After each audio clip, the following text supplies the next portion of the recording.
So, welcome. I call this annual town meeting to order. I'm Joanne Berry, town moderator. Welcome, and thank you all for attending tonight and taking time to help decide important items in the life of our town. Thanks to the town and school staff for taking care of the arrangements that help make the meeting run smoothly. Thank you to Bill Mullen for serving as deputy moderator, and thank you to ActonTV for being here and streaming live, as well as making the recording of the meeting available. I hope that you found one or several resources to help prepare for this meeting. They represent hundreds of hours of staff and volunteer work, in addition to the many public meetings held by the Select Board, Planning Board, Finance Committee, school committees of Acton-Boxborough Regional Schools and Minuteman High School. The Acton Exchange has covered many of the boards and stories throughout the year and leading up to this meeting. Videos on ActonTV's YouTube channel discuss several of the articles, and short takes on the town's social media on Facebook and Instagram give other information about participating in town meeting. Posters with illustrations of building-related projects have been on display at Acton Memorial Library. Town staff held an information session about the Town Hall HVAC article and the DPW facility, and the League of Women Voters hosted a drop-in session so that voters could come and ask their questions directly. The warrant was mailed to every household and is posted on the town website and is accessible through a QR code.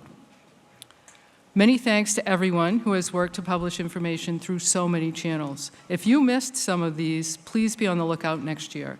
If you have suggestions for others, please let us know. I want to acknowledge the willingness of the candidates to step up. We had a few contests this year. Democracy works only if we work it. And having a choice on the ballot is one of the ways we can make democracy work. There are many appointed committees and boards that can use more members. So if you weren't quite up to running for election, there are other opportunities. There is a list on the town website with many opportunities. Maybe one is right for you. You may have noticed in the slide rotation on the front screen that I am seeking people who are interested in serving on the Finance Committee. This is an important function in our governance where the FinCom works for you to provide advice on financial matters before you now, and to take the taxpayer's viewpoint through the budget development process for the town and school district. There are currently openings on the committee, and soon after town meeting is a great time to get started. I would like to express my appreciation for the many years Steve Noon provided his wise counsel and institutional knowledge to the FinCom and all the town. I practiced this and it didn't work. He helped steer us on a prudent path many times. Steve passed away unexpectedly last week, and I know I join many in expressing our condolences to his family and friends. The FinCom will say a bit more shortly. Acton's representative to Minuteman High School School Committee, Pam Norris, has been elected to our select board, so that position is also open. If you didn't know already, I am responsible for appointing the Finance Committee and the Minuteman Tech Rep. So I welcome people interested in serving on that committee and people who can assist me in interviewing candidates for the job. I would like to have some help on this one. The Water District moderator, Bill Mullen, will be looking for Finance Committee members for the Water District. And finally, I have no plans to go anywhere, but Bill, who serves as temporary moderator here and Water District moderator, and I would like to have more people learn about moderating at this level. We don't want to hog all the fun. If you are interested in any of these positions, please email me at moderator@actonma.gov. I'm happy to welcome the participants of our first Public Service Academy, organized by Wenjiko Gachuki, our DEI director. Participants have been meeting weekly to learn the ins and outs of Acton's government. There will be a future session probably starting next winter. So if you're interested, keep an eye out for that. I also welcome Boy Scouts from Troop 1 who are working on the Citizenship and the Community Merit Badge. I had the pleasure of meeting with them a few weeks ago as part of that work.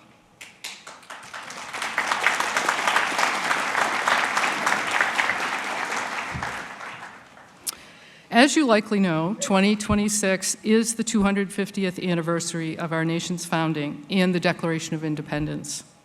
Massachusetts town meetings, including Acton's, were a foundational influence on the Declaration of Independence, serving as the primary schools of liberty and practical mechanism for building the political consensus required to separate from the tyrannical crown. When the British passed the Massachusetts Government Act in 1774 to ban town meetings, it was taken as a direct assault on liberty, and towns continue to hold their meetings. In the spring of 1776, the Second Continental Congress met in Philadelphia to consider independence from Great Britain. It wanted assurances that each colony would support this risky endeavor. In Massachusetts, John Adams and the legislature put the matter directly to the people. Boards of selectmen in nearly 60 towns convened town meetings across Massachusetts to debate the question. Townspeople knew the meaning of, quote, engaging with their lives and fortunes.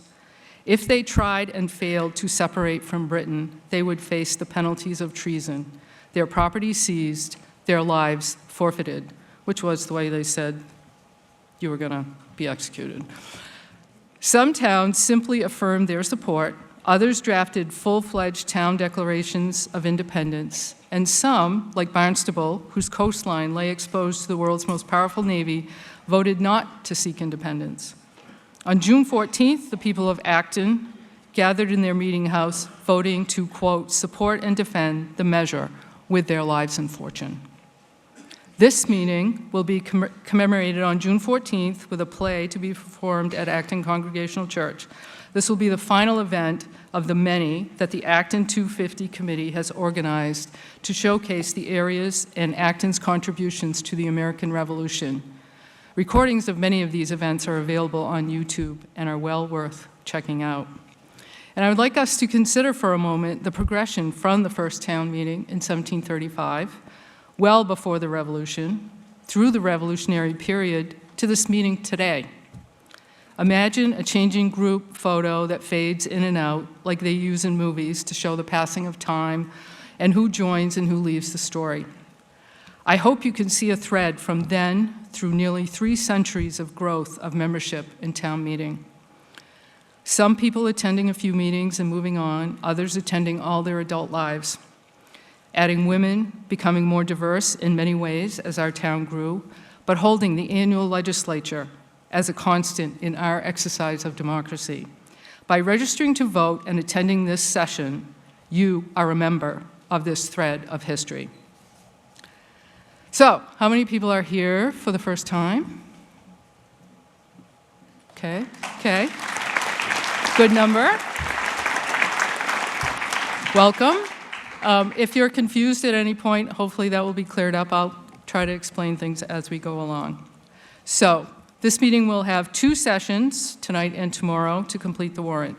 Tonight we'll cover Article 1, the consent agenda, which includes Articles 2, 3, and 21 through 40, and I'll explain that when we get to it, and Articles 4 through 9, which include the town operating and capital budgets, the Acton-Boxborough Regional School District Assessment, the Minuteman Regional School District Assessment. If we are through with those articles and it is before 10 p.m., we will take up Articles 11 and 12, establish an opioid settlement fund, and appropriations to stabilization and trust funds, each which should be very short. Tomorrow we'll start at 6:45 when the town manager will recognize this year's recipients of the Joseph Lally Merit Awards in a brief ceremony. Then we'll move to Article 10, appropriate community preservation funds. And if we didn't do the 11 and 12, we'll do those. And then if we did do them, we'll skip to Article 13, authorize acquisition of property at 26 Taylor Road. And then finish up through the rest of the articles. I'd like to thank the Commission on Disabilities for some reminders of what is helpful to all for access in this meeting. The communication in real-time system, which I can't see, but it's over there, that allows people to read as speakers are speaking has been a real help to many. If you are not able to stand or approach a microphone, there is a handheld mic, and the person with it will be stationed fairly in the middle Oh, there she is over there. So if you raise your hand or, and I see you or she can see you, she'll bring the mic to you. There we go. And we will, if these and related transportation-related accommodations do not meet your needs, please be aware that you can contact Town Manager John Mangiarotti, ideally at least 2 weeks before town meeting, to see if there is a way to accommodate a voter's participation. We will use pro and con mics, which are labeled down here, 2 in the back, 2 in the front. If you have a question, any mic is okay. Speakers are allowed 2 minutes from the floor. When I recognize you, please state your name and street before making your comment or asking your question. If there are speakers who are not residents or not voters, I will recognize them individually. Remember that you are officially speaking to me, the moderator, though your comments and questions are, of course, for the benefit of everyone. This is designed to keep the temperature down and keep the meeting flowing smoothly. If you have questions, I will recognize the person most appropriate to answer. You will have 2 minutes to speak, not including the response to your question. There should be timers facing in both directions. I will accept a motion to cut off debate or to move the previous question once there has been sufficient debate to inform the town meeting members of the pros and cons of the motion. You may not make a statement and then move the question. You may only move the question or make a statement. Moving the previous question requires a second, is non-debatable, and requires a 2/3 majority to pass. In the absence of a motion to move the previous question, following discussion, the moderator may determine through a show of hands that most of the voters have decided how to vote, and vote be taken at that time. We'll use voice and clickers, mostly clickers. We'll mostly use the clickers. When it is time, I'll let you know. You can hit any button and the little square screen should light up in some way. And then when I say the vote is open, whatever the last button you hit will be the vote that's recorded when the vote closes. And you'll be able to see a count on the screen, but not the yes and no until we're all done. But we'll see the total creep up. If your clicker isn't working, please raise your hand so the tellers can bring you a replacement. Finally, there is town meeting bingo. It's just, if it helps you stay focused, please don't call out bingo. There are no prizes. Thanks to Alyssa for coming up with this. If it helps you keep track of stuff and stay alert, then it's great. Okay, at this point, I will ask Mr. Charter to please introduce the folks on this side of the stage.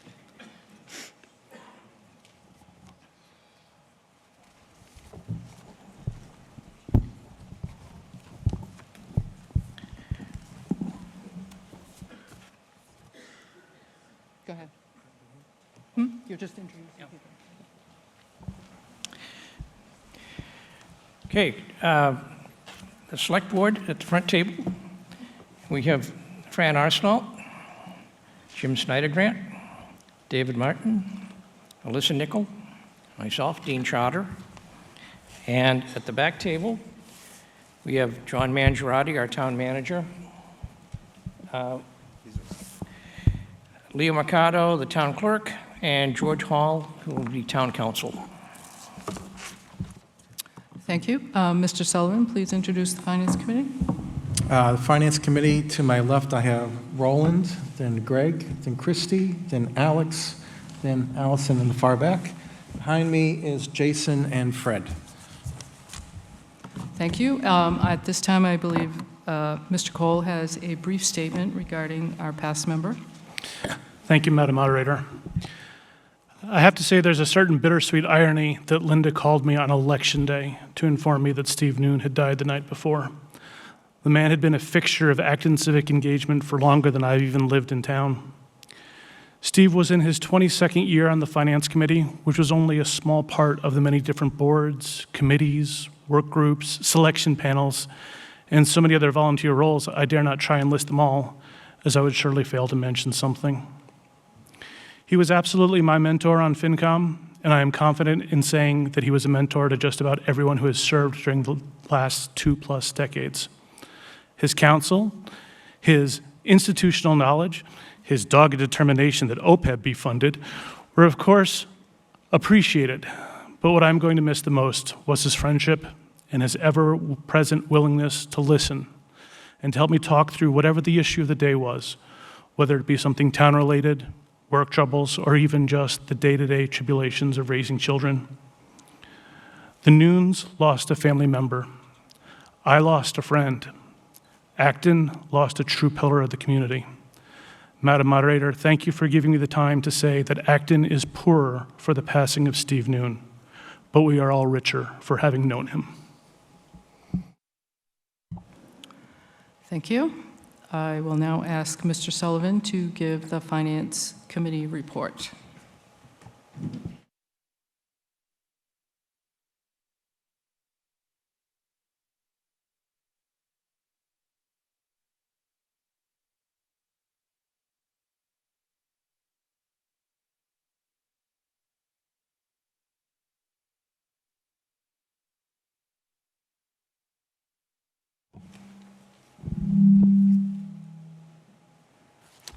May the 4th, I guess. Let's see. Sounded like a lightsaber. All right. Thank you, everybody, for spending your time this evening with us. I want to start by just repeating something that was already said.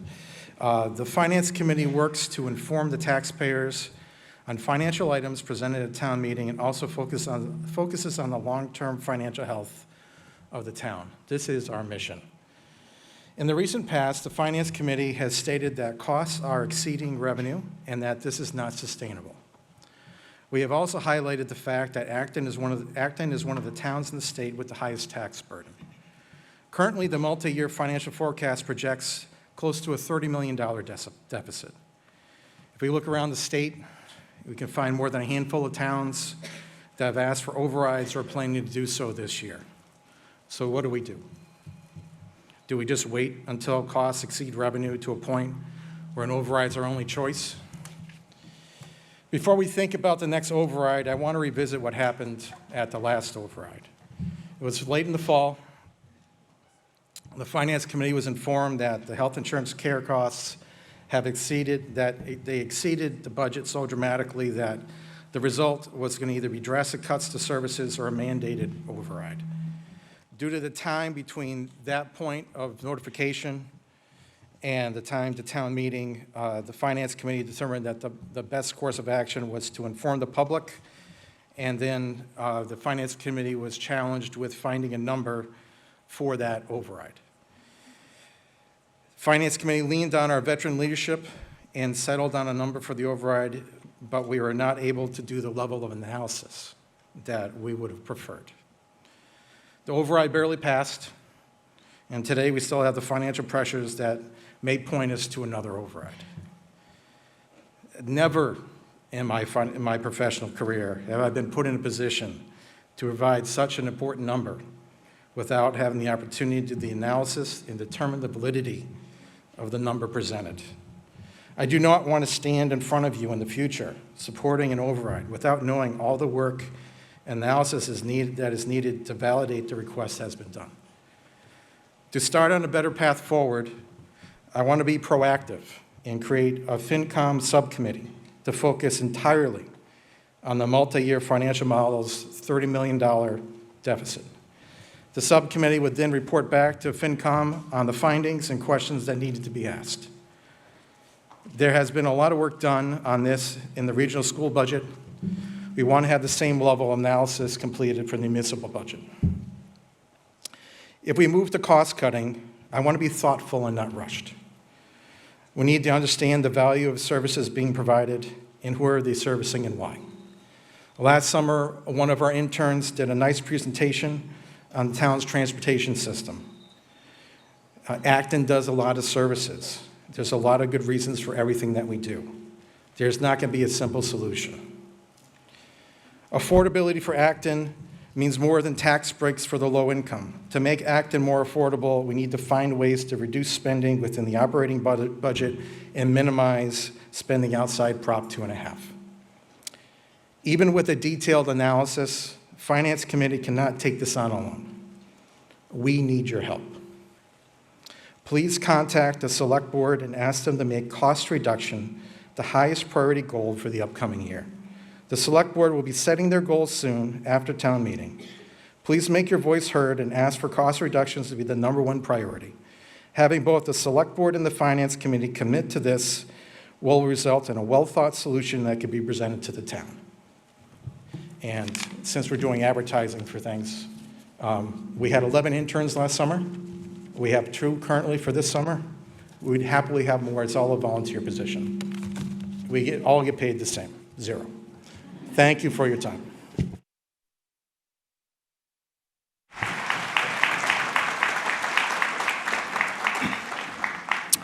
In general, we don't applaud, but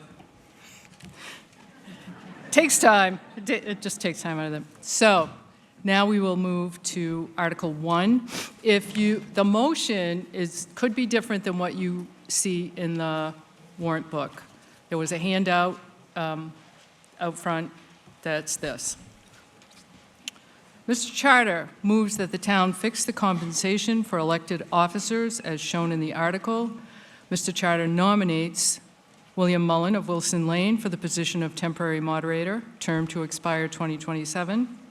Linda Vieira, trustee of the West Acton Citizens Library, nominates Annie Channon of 302 Central Street, Acton, for the position of trustee of the West Acton Citizens Library, term to expire 2029. Leo Falkman, trustee of the Elizabeth White Fund, nominates Michael Gowing of 93 Harris Street, Acton, for the position of trustee of the Elizabeth White Fund, term to expire 2029. Robert Vanderhoof, trustee of the Acton Firefighters Relief Fund, nominates Thomas Matthews of 17 Herget Drive, Pepperell, for the position of trustee of the Acton Firefighters Relief Fund, term to expire 2029.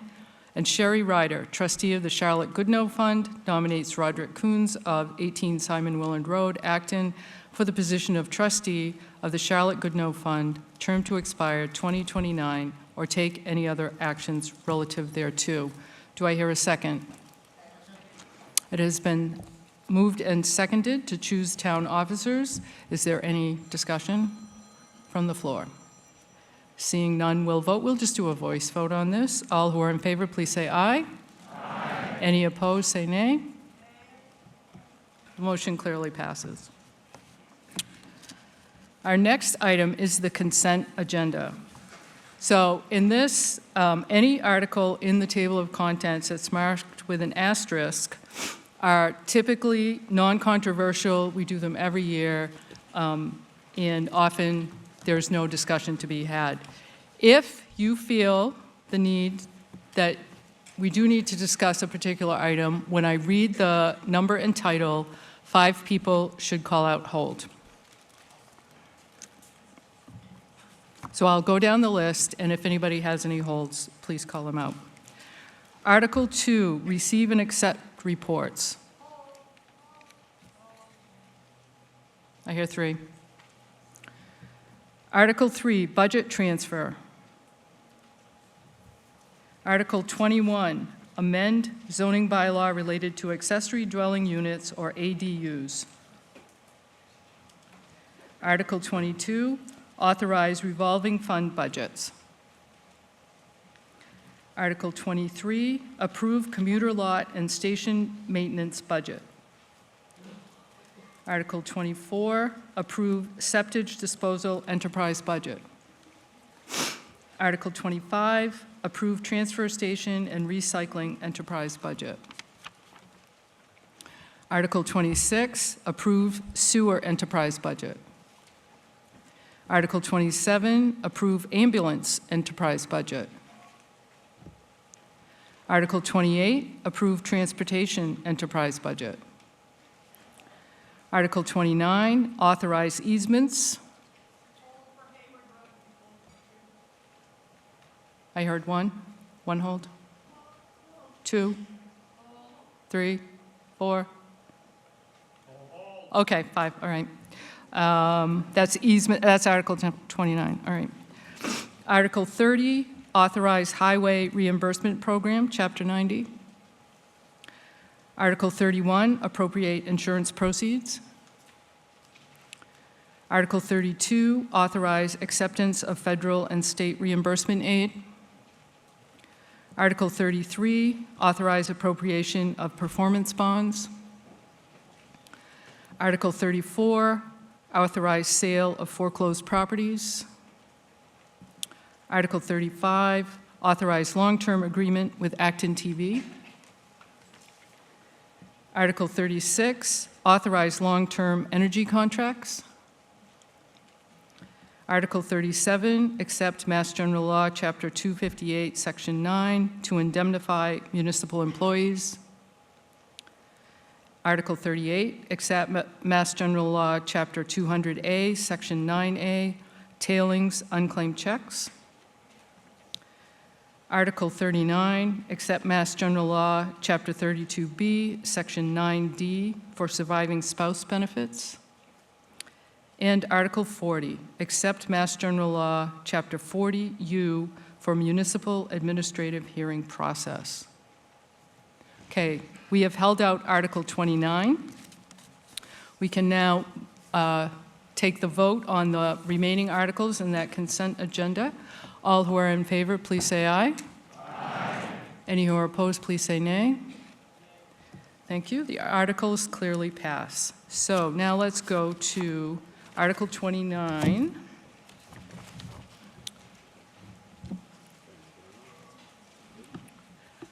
Authorize easements, requires a 2/3 majority to pass. Ms. Arsenault moves the town authorize the grant, termination, or acquisition of easements as set forth in the article. Ms. Arsenault.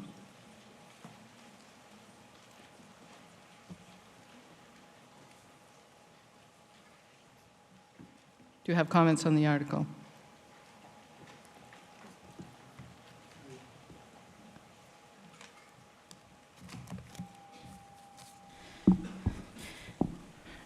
This is something that's pretty customary.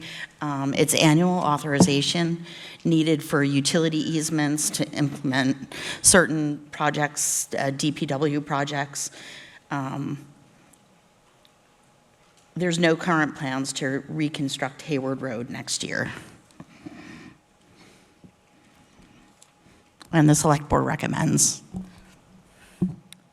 Thank you. Does the Finance Committee have a position on this article? Finance Committee recommended this article. Thank you. I see a speaker at microphone 4. Go ahead. Two buttons here, sorry. Tara Frederickson, Mass Ave. I have concerns about this article being used to take property at Hayward and Main. I know that I've just heard a verbal that there's no plans to do the project this year, but given that the residents at the property owners at Hayward and Main came here and asked you for a study, which wasn't done, it was non-binding, I understand that, but I would like a confirmation that if you want to take their property, that you would come back to town meeting for that permission, as opposed to doing it in a consent calendar agenda item with a majority vote. So, or even, you know, a 2/3 vote. Either way, I think it's important, if you take people's property, that you give them at least the chance to fight it at town meeting. It's not fair, I don't think, and I hope that you, that people vote no to this unless there is a confirmation right now that they will come back for Hayward and Main to town meeting. Thank you. Thank you. Speaker at microphone 2. Joan Luciani, Shady Lane. I just wanted to say I felt this was extremely vague. I don't understand why it couldn't be very specific. Each time that land is needed, let's discuss it. Let's give residents a chance. It just, for instance, where I live, there's common property. Who knows what's going to happen? Wetlands, things like that. I just like to have more thought about it and more detail. This is very, very vague. Thank you. Thank you. I see a speaker approaching a microphone. I just wanted to be clear that this is not a land taking, it's an easement. And so this is a negotiation between a landowner and the town to use part of their property for some specific purpose, for example, putting in a sidewalk in some cases, where the sidewalk has to go outside of the street right of way. So there is no land taking here. I just wanted to be clear of that. Everything is negotiated and there's an agreement between the town and the landowner.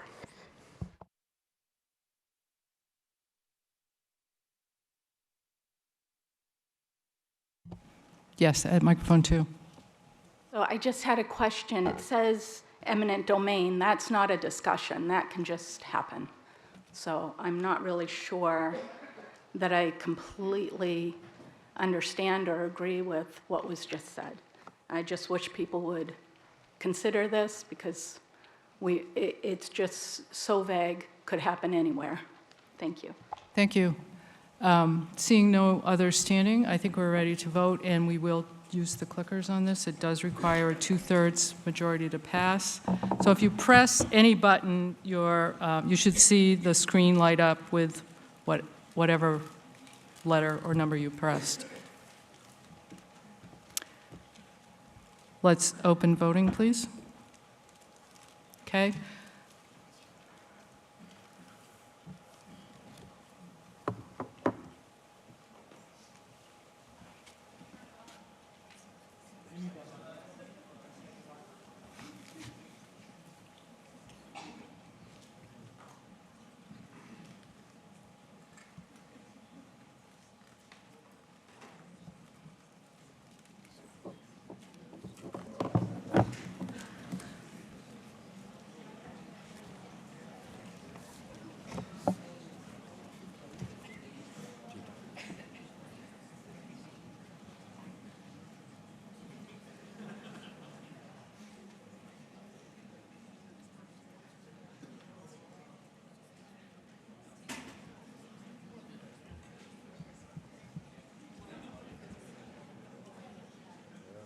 Let's close voting.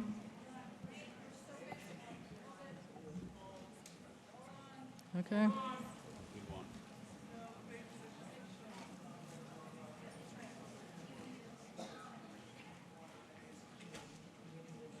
Is there anyone who has not voted?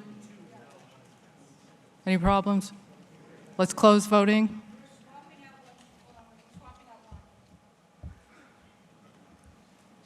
Swapping out one. The motion does pass. Wait. Yes, motion clearly passes by the 2/3 required.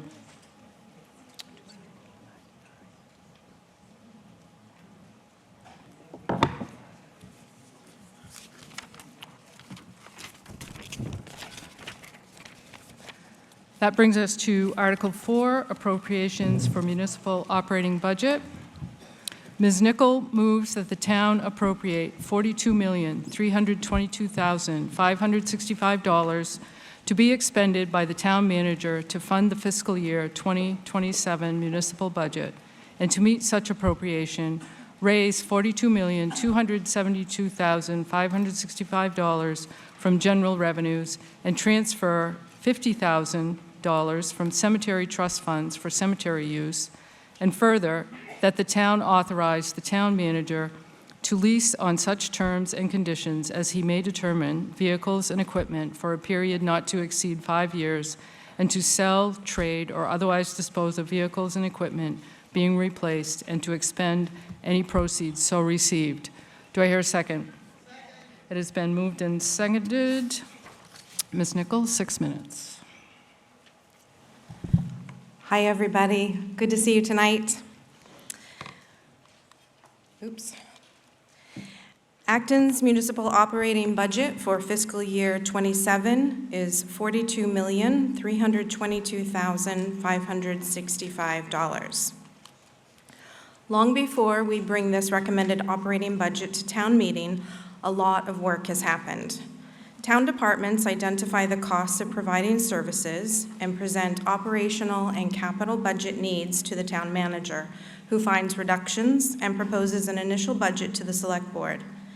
The select board provides guidance for further refinement, and the Acton Leadership Group, representing the finance and school committees and select board, manages the multi-year financial plan throughout the budgeting process.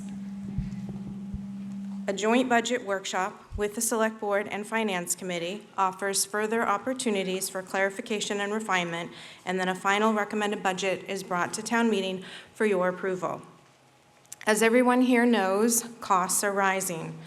We are continuously focused on the ways the town is organized to identify savings. Even in the face of financial pressure, town staff exhibit tremendous professionalism and enthusiasm in service delivery. Municipal finances are carefully and responsibly managed, and the town has worked as a good partner over the years to allow for increases in both regional school budgets to safeguard the quality of education. This table breaks down the municipal operations for fiscal year 27, the subsidies in the enterprise funds, plus the expenditures of free cash for capital projects that we will vote on in Article 5. The budget represents a 3% increase in spending over last year. To provide a visual representation of how our money is spent, this chart shows the portion of the total budget allocated to each town function by department. About 3/4 of the municipal budget goes to public safety, our police and fire departments, and public works, in addition to finance and administration, which includes all the town's debt service as well as benefits for all departments. The remaining quarter of the budget enables the services provided by IT, facilities, health and human services, library, land use, which is planning, conservation, and building departments, the clerk's office, recreation, sustainability, economic development, and diversity, equity, and inclusion. To keep town services at the levels residents expect, the town employs thoughtful and effective strategies to offset tax revenue. In the last year alone, the town received close to $5 million in grant awards and state and federal earmarks, $24 million over the past 7 years. Almost 26 FTEs, or full-time equivalents, 11% of our 228 FTEs are funded by grants, fees, and surcharges. Departmental reorganizations are employed to meet service needs without increasing headcount. We also take advantage of many regionally shared services. Our public health nurse, veteran services officer, health inspector, electrical inspector, housing services office, and a recent agreement for a shared plumbing and gas inspector. The tax levy, or property taxes, is the most significant source of revenue for both the town and regional schools' operations. Other funding sources are state aid, investment income, borrowing for capital projects, and local receipts, which are meals tax, excise tax, and license and permit fees. The revenue received by the town in tax dollars is reinvested in the community, contributing to residents' quality of life. These investments maintain the town's attractiveness. Sorry, I don't know what is going on with these slides. Here we go. These investments maintain the town's attractiveness to new residents and aim to keep them here. These investments attract new businesses and encourage those businesses to stay and grow.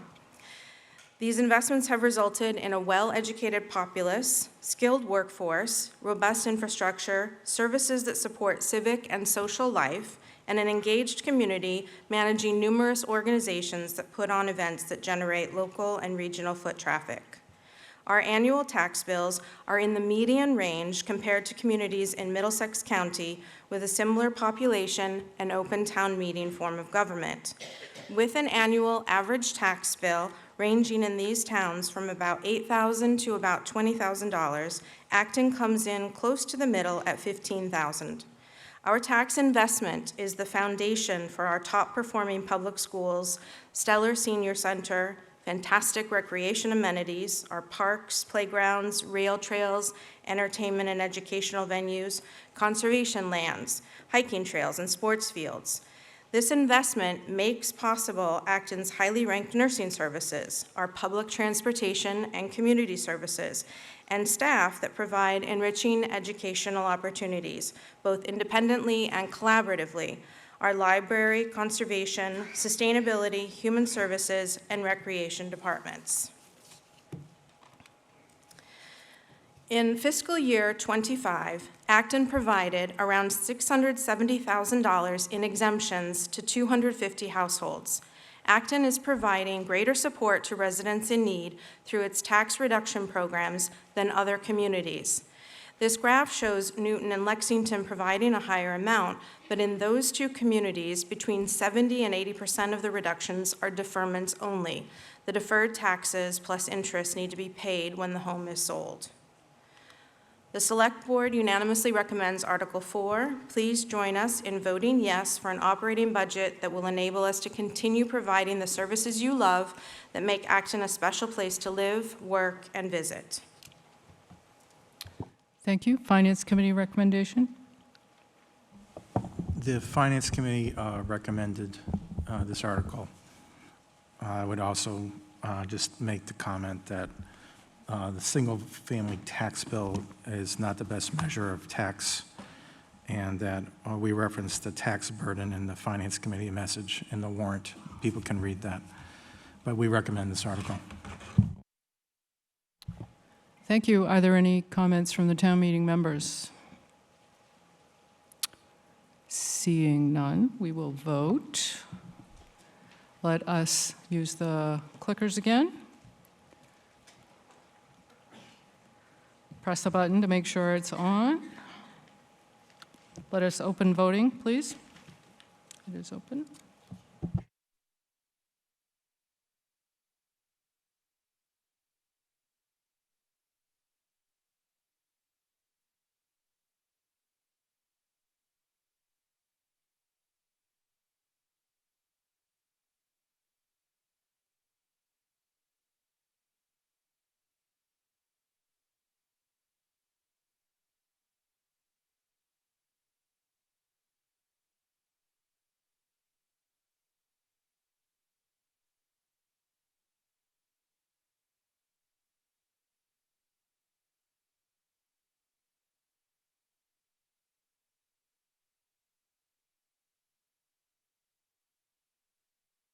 Has everyone voted? Anyone stuck? All right, let's close voting. The article clearly passes.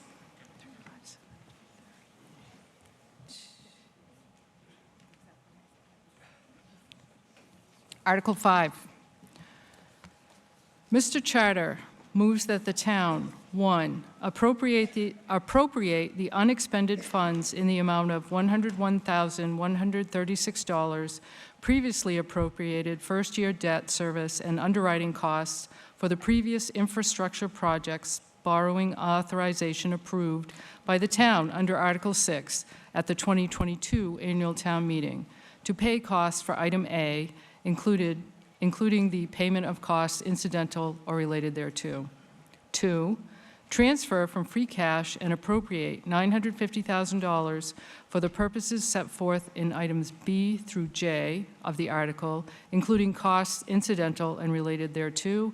And 3, authorize the town manager to lease on such terms and conditions as he may determine vehicles and equipment for a period not to exceed 5 years, and to sell, trade, or otherwise dispose of vehicles and equipment being replaced, and to expend any proceeds so received. Do I hear a second? It has been moved and seconded. Mr. Charter. Thank you.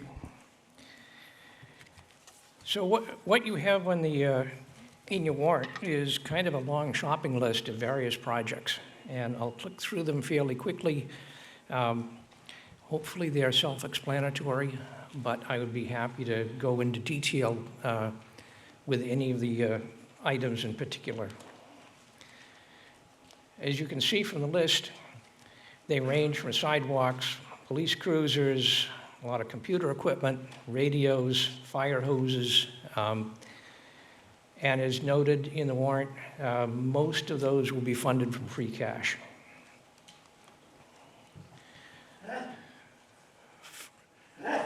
First, let's talk about sidewalks and complete streets programs. There's a constant demand for sidewalks.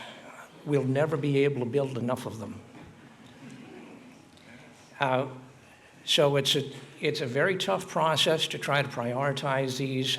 What we've done is carefully go through a list through the Transportation Advisory Committee and working with our town engineer to come up with sort of the top few list sidewalk projects that we can get going on. Now, sidewalk projects take quite a while to complete.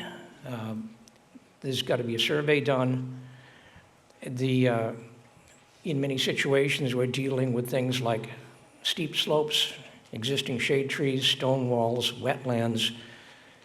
And on occasion, we do have to negotiate with some homeowners in order to get an easement for a particular sidewalk. So some projects, although you'd like to see them move much more quickly, they tend to linger. The couple of projects that they hope to get going on fairly quickly in the short term, as early as perhaps this summer, is starting to do some minor work on the sidewalk on Stowe Street, just as an example. And that project in particular has been something that's been contemplated for a number of years, so you just need to understand the long time frame that we're dealing with. It's a very modest amount of money we're asking for, but we hope to keep advancing the program. Police cruisers. This year we're looking to purchase 3 replacement police cruisers. They're all hybrids. There are 13 vehicles in the fleet. These are the marked vehicles. Under ideal situations, we'd replace 4 or 5 a year. We're going for 3 this year. Typically, a cruiser will be used in patrol purposes for about 70,000 miles, and then they'll be transferred over to undercover and detective work, and usually retained till they've got about 110,000 miles on them. The hybrids have saved a great deal of money as far as gasoline, but they are a more expensive vehicle, and maintenance, especially as they get older, does mount up. Building improvements, again, a huge list of the kind of things that need to be done. Think about the list you've got for your house, the things that you have to do, and you've probably got a 5-year list. Well, the town's probably got a 20-year list. The particular quick hits that they want to do on this, we need to replace some of the roofs on the facilities at Narrow Park. They're all about 25 years old. We're hoping to move ahead with replacing some of the roofs on 2 of the fire stations, Station 1 and Station 2. That's Acton Center and South Acton. And a lot of envelope repairs on those buildings, windows, doors, cracked masonry, that sort of stuff. It's just sort of routine maintenance that needs to be done in a thoughtful fashion. And depending upon how bids come in as these projects are developed, we might get further down the list or not quite so far. Stormwater management. I was here last year to talk about stormwater, I think the year before. We've got a tremendous issue with stormwater problems, culverts, catch basins. As you can see from the picture here, we have a problem with all of these old corrugated pipes that tend to rot out right at the water line. A lot of these pipes were put in the ground about 50 years ago. They basically exceeded their expected lifespan. An example of one of the projects that we spoke about last year was just this last weekend, the Highway Department and contractors replaced a major culvert down in South Main Street. Had to close the road for 2 days. But if we hadn't repaired it and the thing collapsed, we probably would have had to close the road for 6 months. We've got similar sorts of situations with other culverts in North Acton that will have to be dealt with. So again, it takes a while to go through the engineering on these things. determine the priorities, and move ahead with them. So it's targets of opportunity for many of these projects.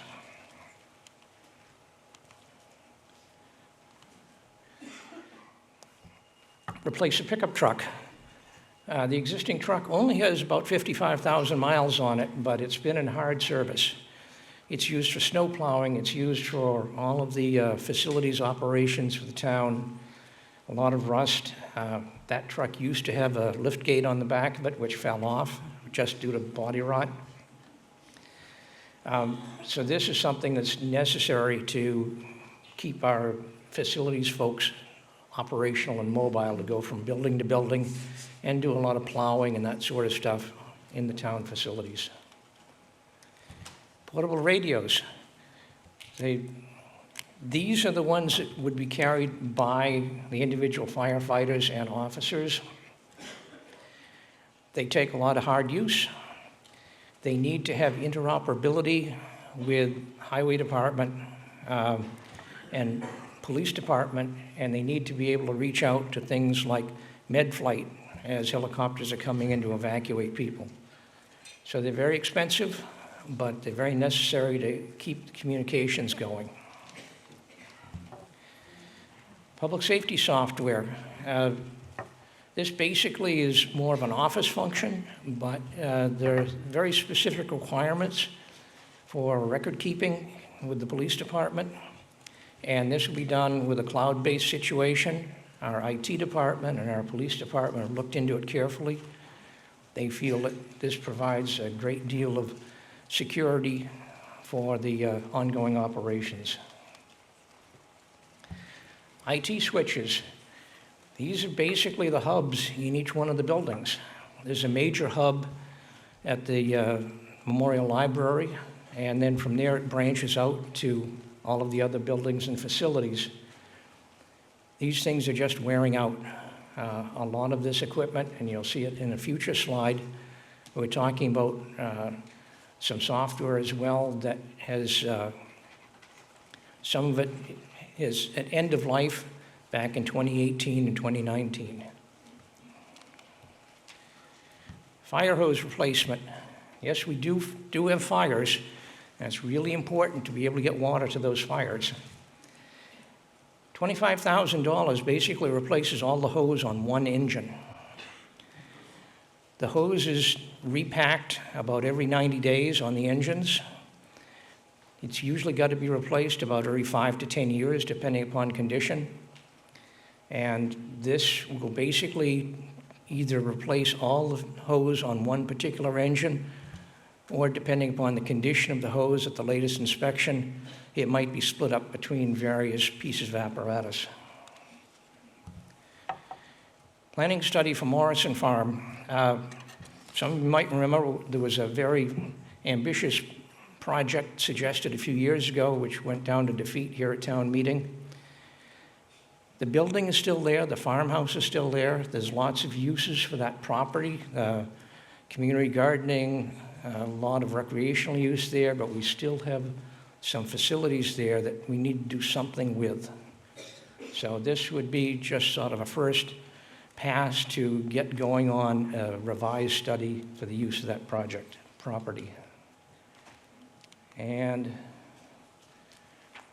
that's it. Be happy to answer any questions. Thank you. Finance Committee recommendation. Thank you, Madam Moderator. While the Finance Committee does recommend this article, we would like to reiterate our position regarding item E, stormwater and culverts. We understand that this is a less appropriation than in years past. We understand that has to do with the amount of projects I think you could get done in the year. As Select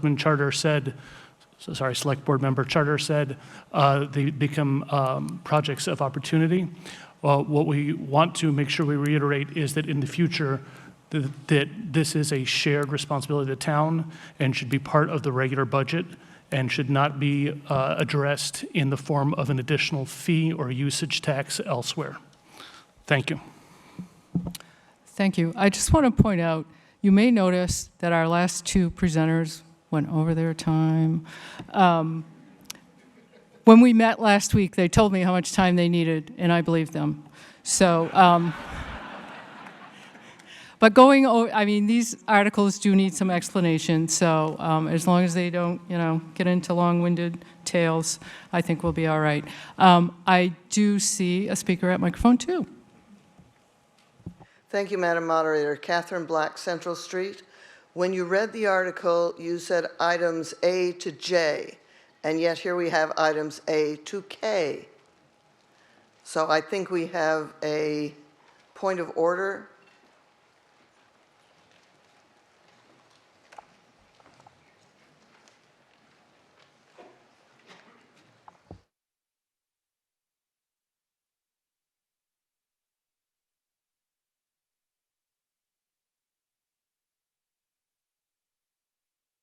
Thank you. I will reread and we'll have a second. We will have already had the presentation.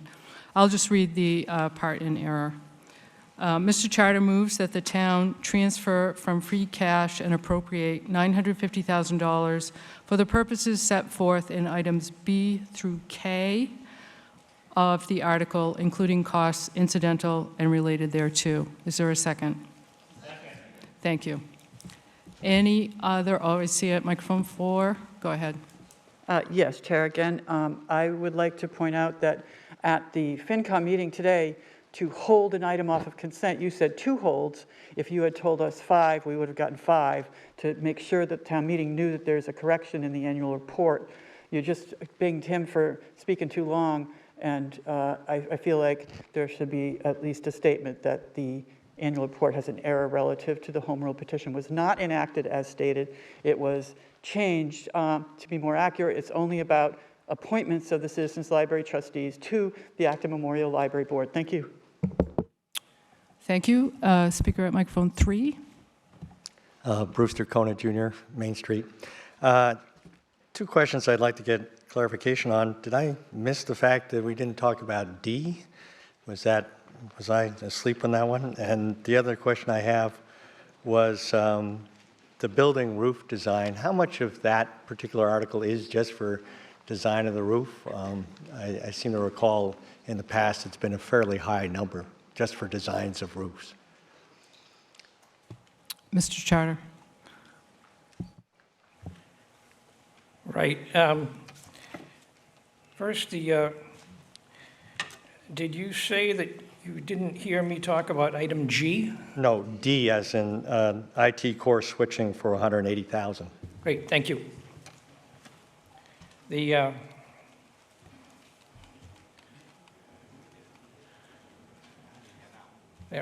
Okay. Okay.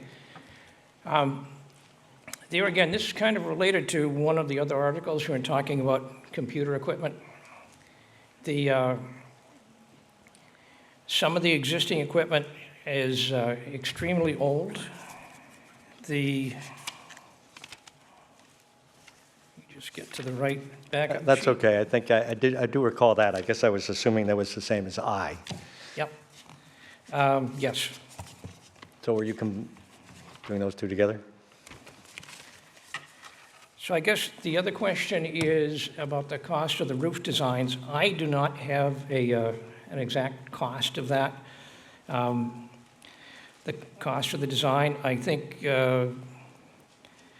I would defer at this point to the town manager or to the facilities director who might have more accurate information about the cost of that design. Is that information available? I can give it a shot. Good evening, everyone. John Mangiarotti, town manager.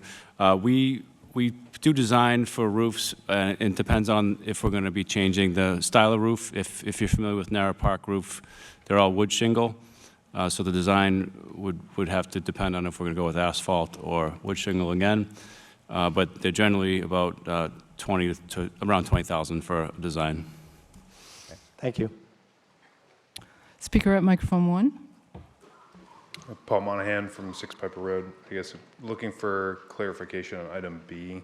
I know we approved last year to buy 3 new hybrid vehicles. So with there being 13 hybrids, can you, I guess, add some detail? How many vehicles are there?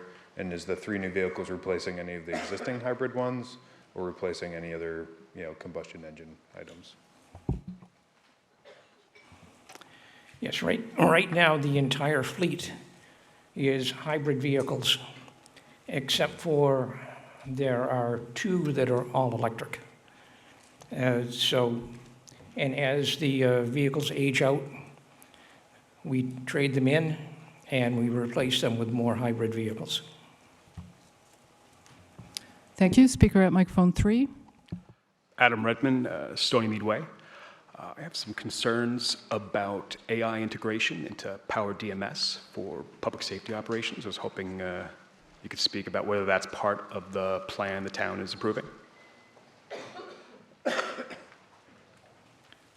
That would be a question that I would defer to town manager or our IT director. Mr. Mangiarotti. Hi, good evening again. I think our Director of Innovation and Technology, Carl Volker, has done a really nice job in making sure that our systems are secure. And if this is approved and we move forward with the software, it'll be part of that same oversight that he provides to the whole network.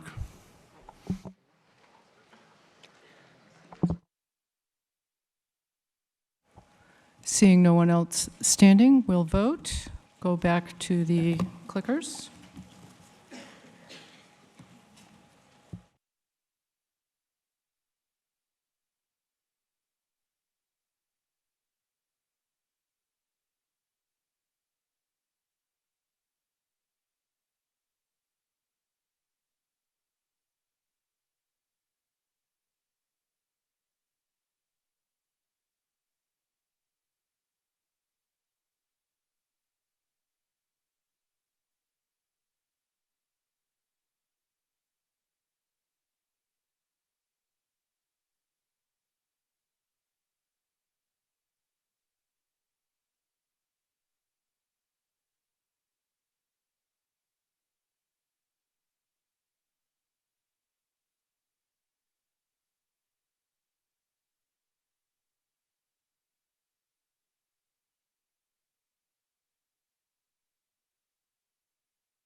Has everyone voted? Are there any problems? Okay, we'll close voting. The motion clearly passes.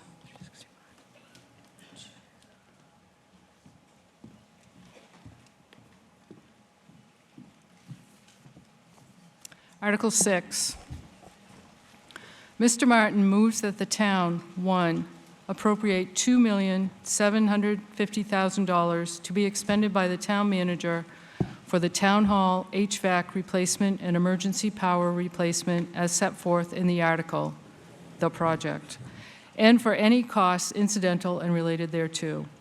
That to meet this appropriation, the treasurer, with the approval of the select board, is authorized to borrow $2,750,000 under Massachusetts General Laws, Chapter 44, Section 7(1), or pursuant to any other enabling authority, and to issue bonds or notes of the town therefore, and 2, appropriate the unexpended portion of the first-year debt service appropriated under Article 6 at the 2022 annual town meeting in the amount of $80,711 for the payment of debt service and underwriting costs related to this project. Do I hear a second? It's been moved and seconded. Mr. Martin.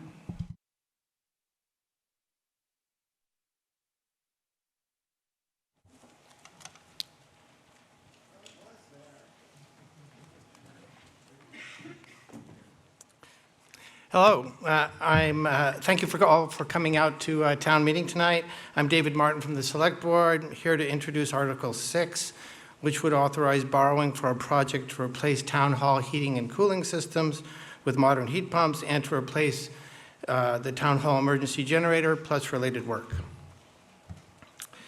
Pictured here are the old boiler and AC chiller These have significant operational limitations. The building tends to be too hot in the winter and too cold in the summer. Room 204 can be boiling, and while some staff need to have space heaters. At other times, staff need to open windows because it's too hot.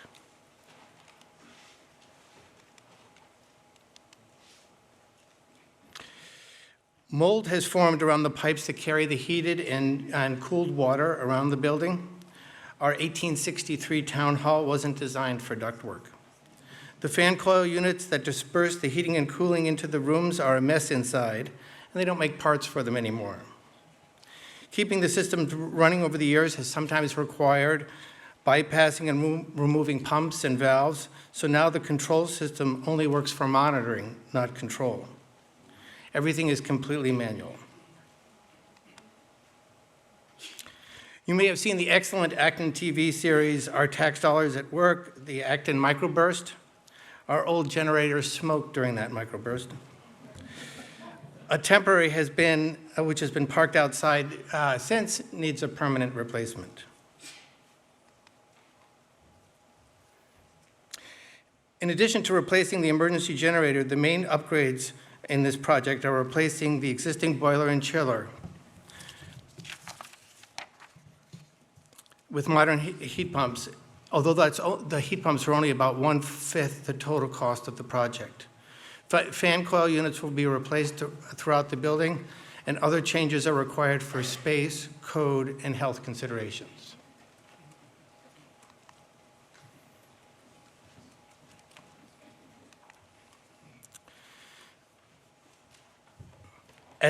As our HVAC systems reach end of life, the town is taking the opportunity to move buildings off of fossil fuels. The project costs shown on the bottom row is what we're asking for in this article. For reference, what the project would have cost with gas is on the top row. While construction costs are slightly less expensive with gas, we have received a $1 million Climate Leader Community Grant from the state to help decarbonize Town Hall. That, along with the utility incentives, make the project much less expensive than it would have been with gas. The estimated debt payment over 25 years is about $219,000. These are the projected annual operating costs, which are slightly lower with electricity.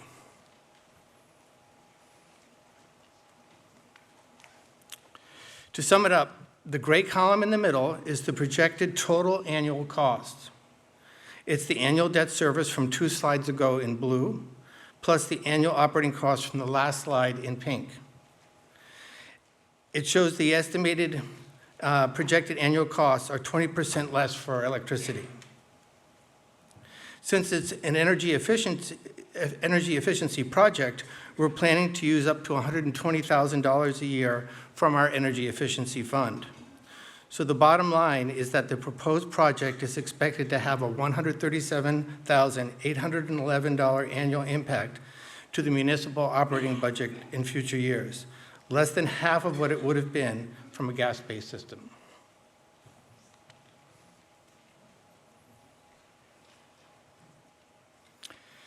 The town manager considered moving staff off of each floor as the work in Town Hall progressed. As it turned out, it was cheaper and easier not to have phases, but that means town services will need to relocate during construction. In addition to leveraging remote work, staff will squeeze into other town facilities, plus we are working with the school district to possibly use part of the Conant building. Public meetings will be moved to the library, Human Services and Senior Center, and the Recreation Center, plus some meetings may need to be only virtual for a time. Before the HVAC project, there is separate weatherization work planned for this spring, mostly air sealing and attic insulation. If this article passes, then the bidding process for the main project will happen this summer, followed by construction starting this fall. Staff would be able to move back into the building in the spring. The yellow outline section of the parking lot would be closed during construction. However, about 15 fewer staff would need to park there.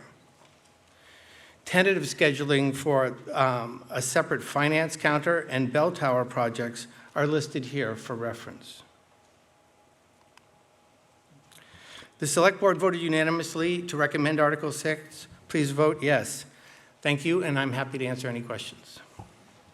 Finance Committee recommendation? Thank you, Madam Moderator.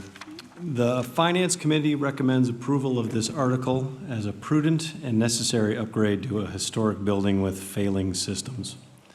The plan is structured to take advantage of a $1 million use it or lose it state grant, along with Energy Efficiency Fund resources to reduce borrowing costs and offset debt service. This approach limits taxpayer impact while addressing critical infrastructure needs. We support the article. Thank you. Thank you. Speaker at microphone 2. Catherine Black, Central Street. I saw that you have $120,000 coming in from solar revenues. Where is that? Is that all from the panels at the transfer station or elsewhere? Yes, it is those panels, but among other things. So we get what's called pilot payments from each of the several commercial solar projects in town, plus the revenues from our own solar installations on our own property. So, and together, there's enough revenue for us to spend $120,000 a year supporting this project. Speaker at microphone 4. Hi, I'm Andy Kinzelmeyer from Strawberry Hill Road.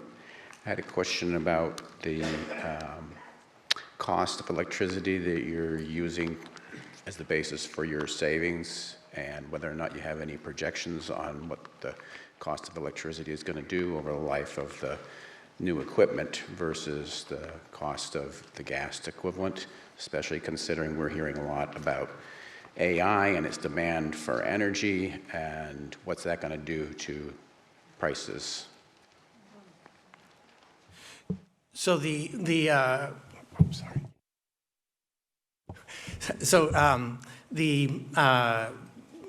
electricity costs that are used to make the projections in the article are based on a recent contract the town had made for electricity, and similarly for gas.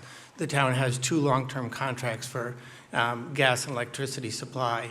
Having said that, long-term is several years, and so it's not the 25 years in this article.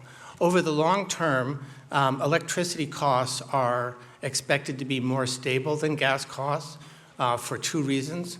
One is that the gas infrastructure in eastern Massachusetts is, like Acton's, 50 to 7,500 years old and is leaky. And it needs to be replaced at the cost of about $2 million a mile, and those will be ratepayer expenses. Electricity, on the other hand, as we get more and more renewables, renewable electricity is the lowest cost. So the lowest cost electricities are solar, wind, hydro, and nuclear in that order. Fossil fuel electricity is much more expensive, and so ISO New England always will take the renewable electricity first, and as we add more, for example, from the offshore wind projects, that'll help stabilize costs. And in fact, electricity costs for most people on Acton Power Choice, which is far and away most people in town, will be going down twice this year, once this month and once in December. Can I ask a second question? Yes, you may. Was the $1 million grant included in the proposal from last year, or is that new? That is new. So we may have gotten it anyway, but we were not able to present it at town meeting last year. Speaker at microphone 3. Hi, Susan Jick, 15 Half Moon Hill, and I'm co-president of Green Acton. Green Acton supports Article 6 to bring a more efficient and environmentally beneficial heating and cooling system to Town Hall. A key strategy in the town's climate action plan is to electrify town buildings in order to reduce emissions and lead by example. The $1 million electrification grant makes this an easy choice financially, and the project will advance progress on the multi-step challenges of reducing our emissions, impact on the rapidly changing climate. Please vote yes on Article 6. Thank you. Speaker at microphone 3. Yes, Jude Ehrenstein, 3 Gregory Lane, Acton. I'm with Mothers Out Front. There's no question or debate that this needs to be replaced, so the question is electric or gas. And that's been thoroughly researched. Thank you to everyone who's done that amazing work. The amount of money to be spent by the town for the heat pump is less than gas, and the operating costs will be less. So the choice, and also when using Acton Power Choice. So this $1 million is only offered for electrification projects. Why is that? Because it's widely understood that the choice of putting in gas, new or retrofitted HVAC systems is a poor choice. The climate impact of gas is known to be 80 times more powerful a climate disruptor than carbon dioxide, which is the byproduct of burning fossil fuels. So the really good news is that as we use less gas everywhere, the less impact we have on the looming climate emergencies: storms, hurricanes, floods, rising heat, droughts, fires, food insecurities, you go on and on.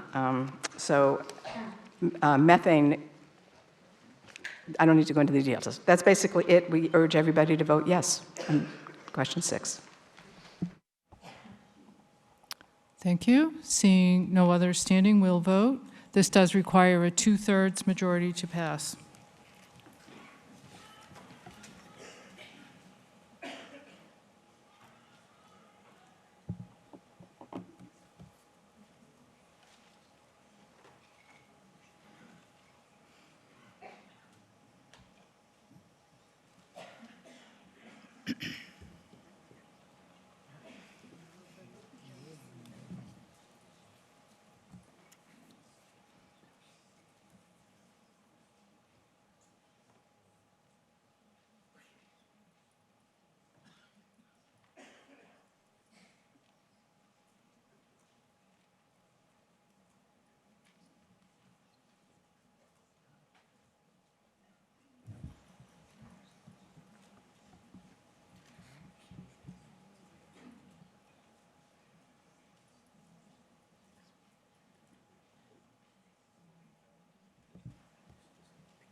Has everyone voted?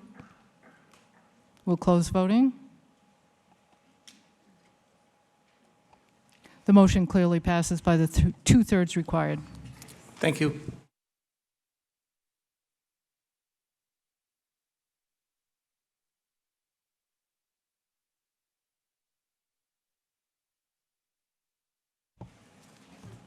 Article 7.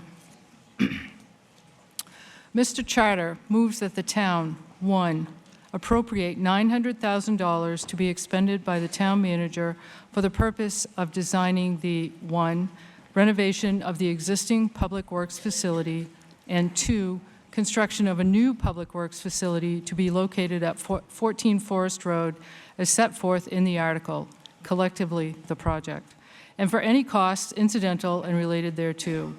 That to meet this appropriation, the treasurer, with the approval of the select board, is authorized to borrow $720,106 under Massachusetts General Laws, Chapter 44, Section 7(1), or pursuant to any other enabling authority, and to issue bonds or notes of the town therefore. 2, appropriate the unexpended portion of the DPW design funds appropriated under Article 6 at the 2023 annual town meeting in the amount of $179,894 to be expended by the town manager for the purposes set forth in the article.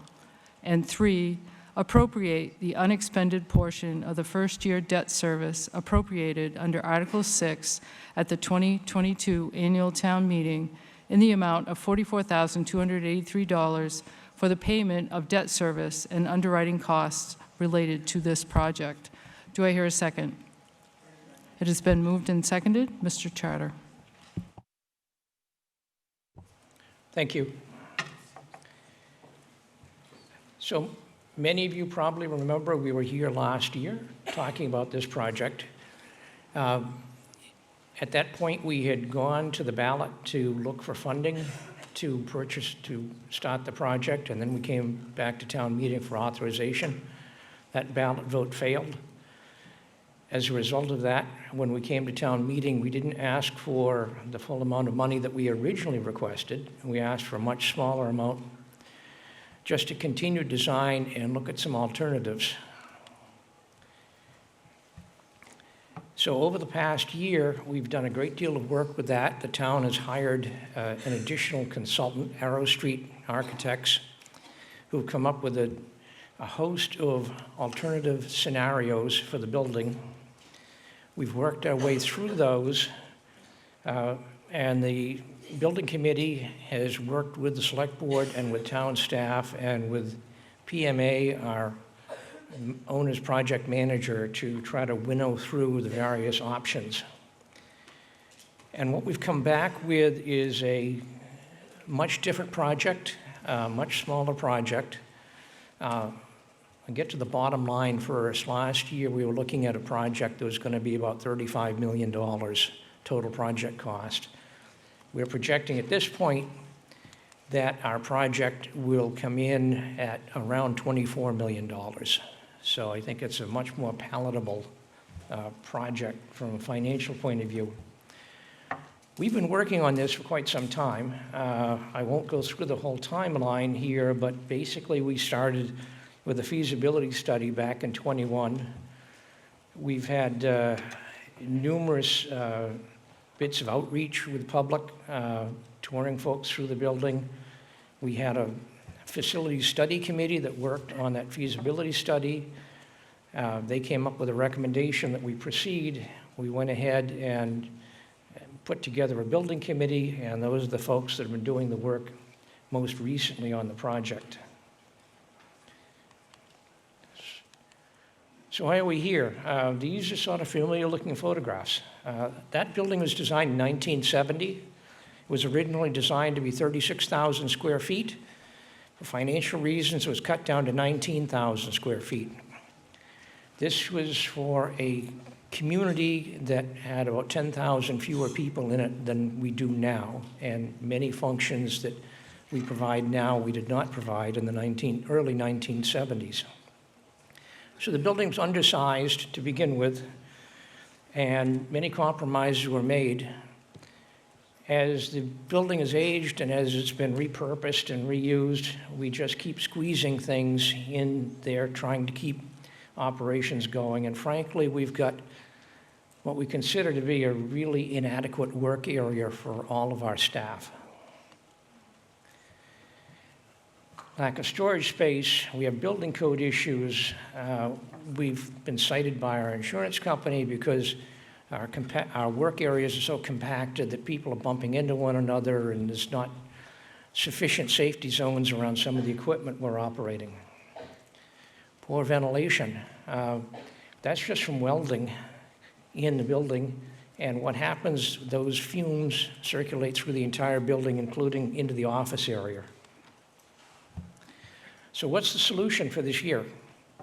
So what we're looking at is, instead of building one really big building, which we had proposed last year at about 44,000 square feet, we're proposing a much smaller building to concentrate specifically on the needs of our staff, to give them adequate work area, decent workshop space.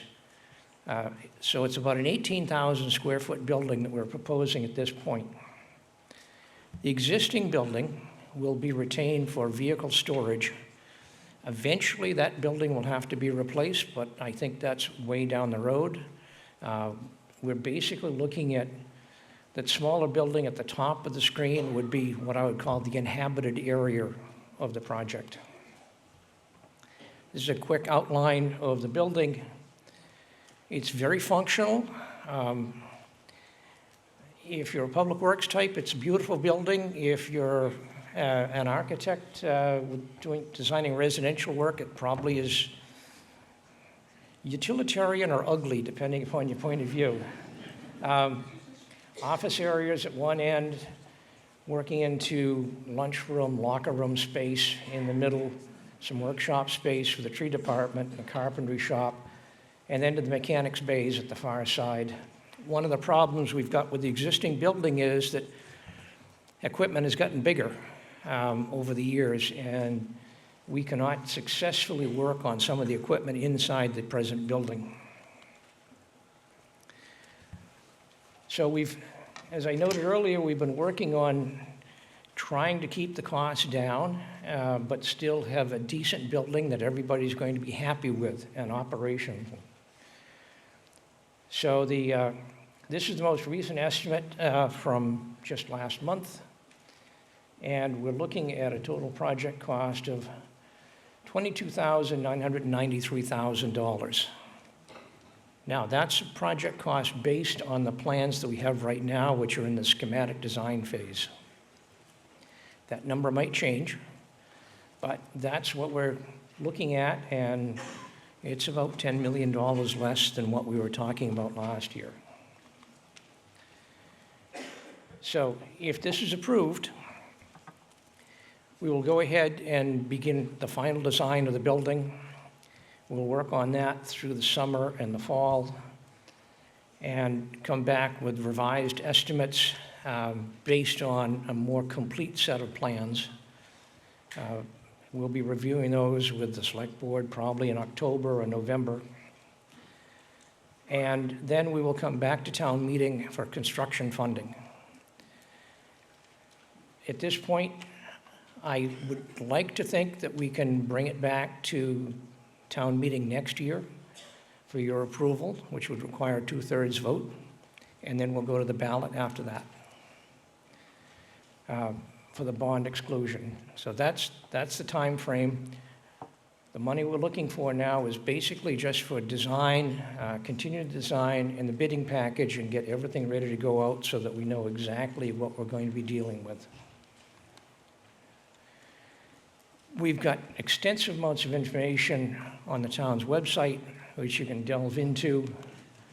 And here, once again, is kind of the outline of the building. The new building we're proposing is at the top of the screen.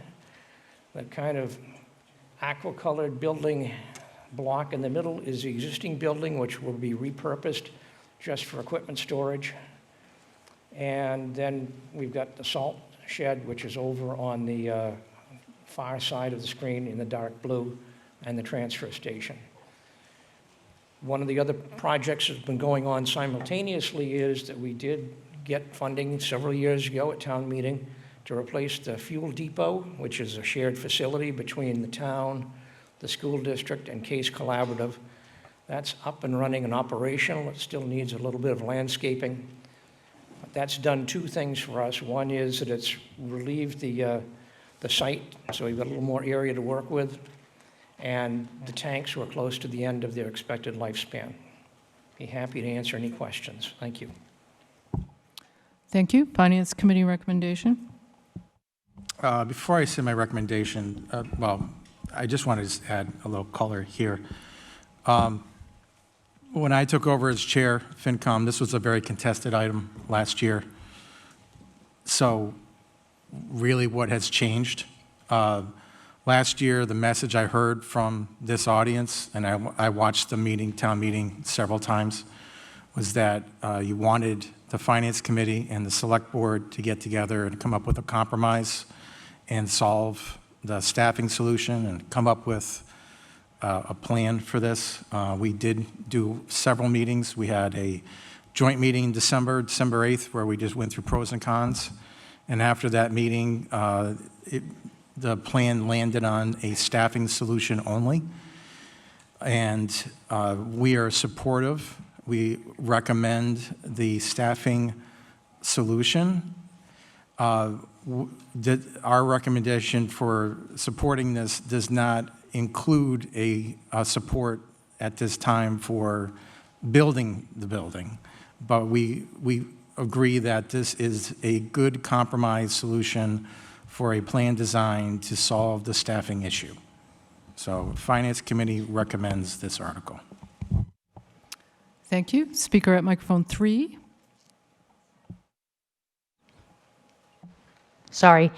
Kate Chung, Brown Bear Crossing. The Conant School is very close to the DPW station. Has there been any consideration for somehow creating that as part of the complex? Mr. Charter. Yes, excuse me. Yes, we have discussed that. We kicked it around. We've got a couple of things that we need to keep into consideration. At this point, although it appears there will not be any students there next year, the school district has not yet declared it surplus. I think they will probably want to keep their options open, which I think is a wise move. As far as if the building was available and was turned over to the town, frankly, the present configuration of the building, other than for some office space, wouldn't do us any good at all. The building itself is larger than what we need. There's not sufficient head height for the building. And basically, if we had that site and if there was a desire to move off 14 Forest Road, probably the best route would be to demolish the existing building and build what we've just shown you. But we certainly have, that's been a hot item for a year or so, as you can imagine.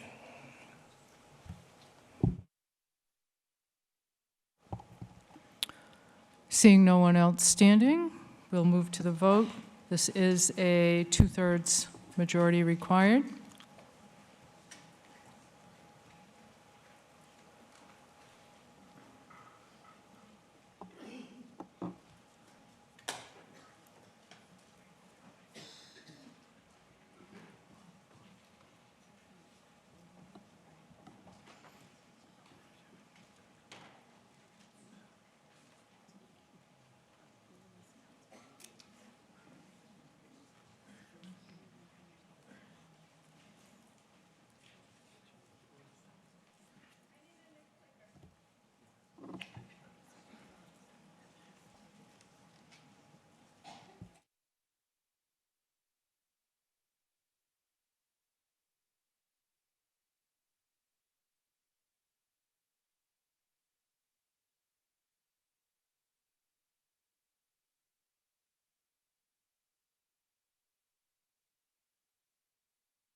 Clicker relay back there.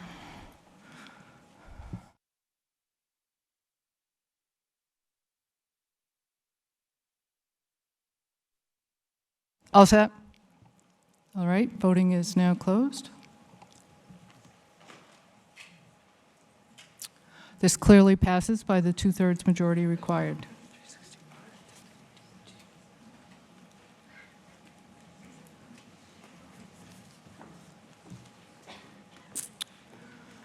Article 8, I would invite the Acton Boxborough Regional School District Committee to come forward, or some of the Acton members. And a few Boxborough members. And a few Boxborough, okay.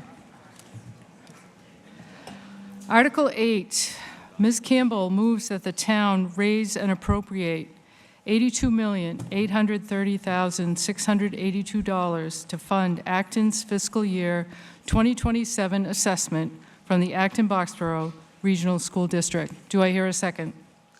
It's been moved and seconded. Ms. Campbell. Good evening. I'm Tori Campbell, chairperson of this year's school committee, and I'd like to introduce some of my colleagues. We have Glenn Cody, Lisa Adel, Leela Ramachandran, Adam Klein, and Liz Folks. And we're particularly grateful to Leela, Yenshin, Lakshmi, and Vikram for their service as they retire this year. And we also welcome our newly elected Acton members, Dennis Buranek and Jake Fay.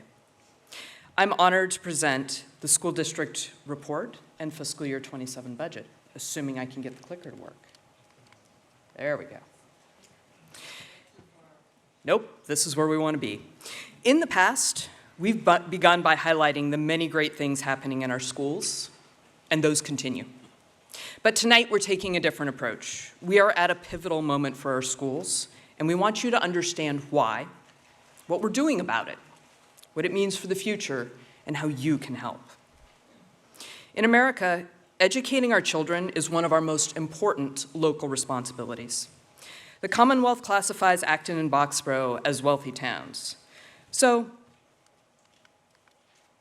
we carry an increasing share of funding education through local taxes.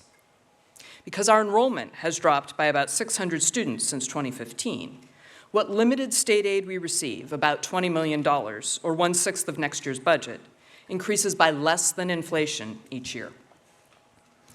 You might think that fewer students means lower costs, but annually, a loss of a few students per grade means it takes years before reducing classrooms or shuttering a building is feasible. So that small increase in state aid goes towards offsetting the costs of continuing operations, and it's not enough to keep up. I want to take a moment to walk you through how we got to where we are today.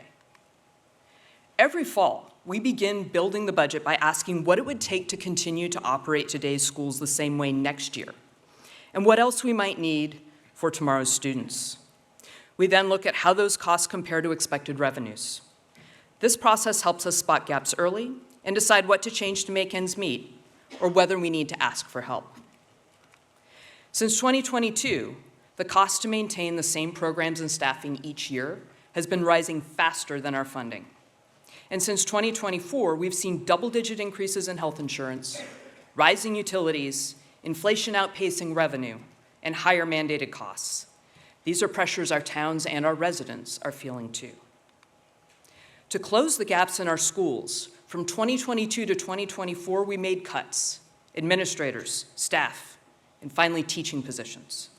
Class sizes at the junior high and the high school are among the highest in the state, and they are pushing the limits of the school committee guidelines. We also reduced spending on curriculum, maintenance, and even basic supplies. In 2025, we took a first look at our elementary schools. We started internally. What can we do across our 6 schools to reduce costs and use our staff more efficiently, while still providing our students with what they need to succeed? As a result, we reduced classroom assistants and began sharing some specialized staff across schools. But there were some structural obstacles. It wasn't enough to make up for all these continuing budget pressures. Even after all that, this year, we faced a $3 million shortfall. With no reliable new funding, we had to consider larger structural changes to sustain the quality of an Acton-Boxborough education. We also knew enrollment had finally declined to the point where students could fit in 3 buildings instead of 4, although it will be tight to begin with. This led us to consider something we haven't done in over 50 years, completely rethinking how we educate students, to include closing a school. While our financial situation made this necessary, we did not approach this work as just a budget exercise. As we shared at last year's town meeting, our goals were maintaining the high quality of an AB education, affordability, and sustainability.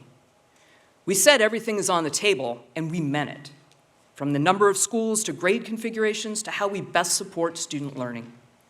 This work was part of our 5-year strategic planning process. For this year, we brought together educators, families, administrators, school community, and community members as part of the AB Forward Steering Committee. With the help of experts in this field and your input, we developed a draft strategic plan. That plan defines what makes our schools strong and provides the overarching path for the next 5 years in terms of what excellence looks like and how we will measure success. It also guided the development of 13 possible options for how to organize our elementary schools. We knew this would be difficult. In many communities, school boards develop the proposal first, and then they seek feedback. We chose a different approach. We engaged our community throughout the process, sharing information as it became available and asking for input along the way, because we know how much our community values education and that our plan would be stronger with your contributions. And you showed up. Since last June, we've received more than 6,000 survey responses, nearly 1,000 emails and comments, over 20 hours of public questions and comments, and there is definitely no single viewpoint, but These diverse perspectives are wrapped into both the school committee's structural decisions and also the administration's implementation plan. As a result, we are moving from 6 smaller K-6 schools to a more consolidated model, with lower and upper schools at Parker, Damon, and Boardwalk, while Blanchard remains K-6. And as I think you've realized by now, we are going to close the Conant building. This avoids $40 to $80 million in future renovation costs, and it reduces staffing by an administrative team and 10 teaching positions. It will mean fuller buildings and class sizes at or slightly above guidelines, but it also puts us on a sustainable path, saving nearly $17 million over 10 years. This change is not just about finances. It's about maintaining educational quality. Our current model creates barriers, separate locations, schedules, and leadership that limit flexibility. The new model brings more students in the same grade together under a unified structure, which provides educators more flexibility to respond to student needs. It also helps us respond to a major shift in our student population that influences the classroom experience. Since 2015, the share of students with high needs has grown from 23% to 33%. That's 1 in every 3 students. And this includes students with disabilities, English language learners, and students from low-income households. Because these students often require specialized instruction, mental health support, or legally mandated services, we cannot simply reduce staff in proportion to declining enrollment. In fact, even as total enrollment has gone down, we have had to add 66 specialized support positions to ensure all students have a safe and effective learning environment. Additionally, we've heard concerns about how everyone in the classroom faces challenges when we have an uneven distribution of students with high needs across our schools. This creates imbalances in teaching loads and in access to supports, again, affecting all students, not just those with high needs. It became clear that simply closing one school and redistributing a small number of students would not fix this problem. We heard that just as important as the structure is how we bring people together within it. We needed an approach that would allow students and educators from all 6 current schools to come together, share best practices, and build strong new school communities. As a result, the committee chose to move to a geographic enrollment system, which will allow us to create more balanced school communities and better support all students across the district. This is a major transition, and we recognize the impact on families and educators. It will be disruptive, and we are grateful for the partnership we've seen across the community in coming together to support this transition. This year's budget reflects these changes. With these decisions, we continue on a responsible path of proposing an overall school budget within the resources of our community. Our operating and capital budget for fiscal year 27 is $122.6 million, which represents a 4.75% increase. 1% of this increase is funding for one-time expenses to support the transition. This budget also reinvests some savings into counselors and other support for students during the major changes ahead. While in the past, we've cut the budget to meet the resources of our community, that gets harder every year. And this year in particular has reflected tremendously difficult decisions with material consequences. As we look ahead, we are asking a critical question. When does the budget gap become too large to manage without affecting the classroom? We have reached the limits of what we can do inside the district. We've made cuts, adjustments, structural changes. Class sizes are at their limits. There is no longer meaningful flexibility left without compromising educational quality. If current trends continue, double-digit health insurance increases, inflation above 3%, and constrained state funding, we will need additional support to maintain the quality of education. And as you've heard from town leadership, this is a community-wide challenge. No one wants higher taxes, but strong schools and the services that support our towns require sustained investment. So what can you do? Stay engaged. Advocate for fair state funding. Show up to support our school communities. And when decisions come before town meeting or the ballot, understand what is at stake. The strength of our schools and our community depend on the choices we make together. Thank you. Thank you. The Select Board recommendation?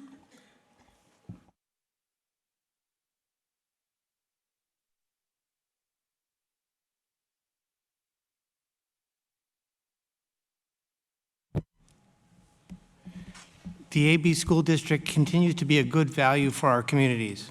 The cost per student is at the statewide average, yet our schools produce above-average results, with high school performance consistently near the top of districts across the Commonwealth.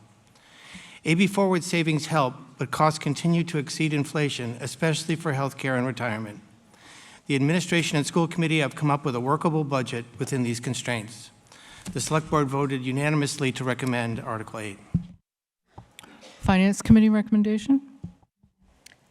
I think it's been pretty eloquently stated already that this budget and the associated restructuring are the fiscally responsible path going forward.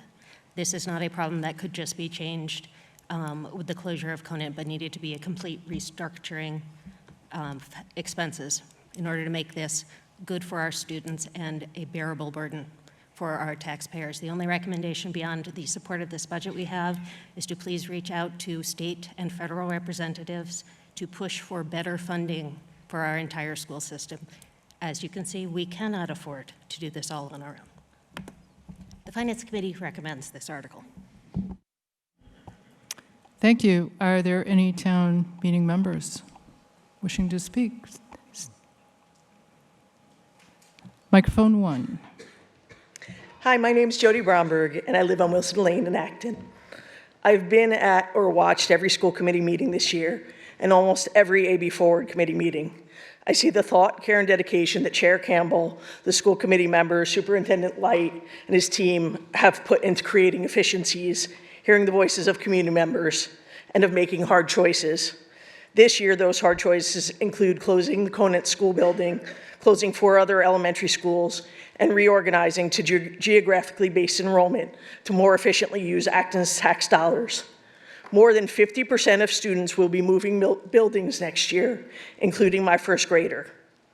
The result is cost savings this year and a projected cost savings of $17 million over the next decade.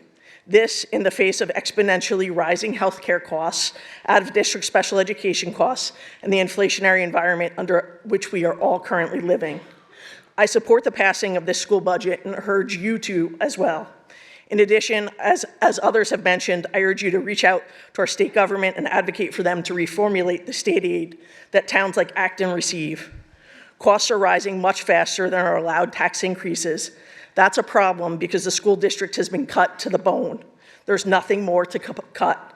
I'm in support of passing this article and want town meeting to understand that our school district budget problems will continue because of systemic structural problems in the state aid allocations, not the school district or the school committee. Thank you. Thank you. Speaker at microphone 3. My name is Rochelle Horwitz-Martin. I live on Whittier Drive, and I have lived there for 12 years, since 2014, long before my kids were born. My then fiance, now husband, and I chose to move to Acton, even though we weren't even married at the time, because we valued education, and we planned on having kids someday. One of the factors that influenced our decision to buy our house was its proximity to Conant. Our house is right around the corner. My first child finally entered the kindergarten lottery in 2024. 10 years after my husband and I moved to Acton. I wanted him to attend Conant, not only because of its proximity to our house, but also because the pedagogy matched our values. My son's 2 years at Conant have been nothing but wonderful.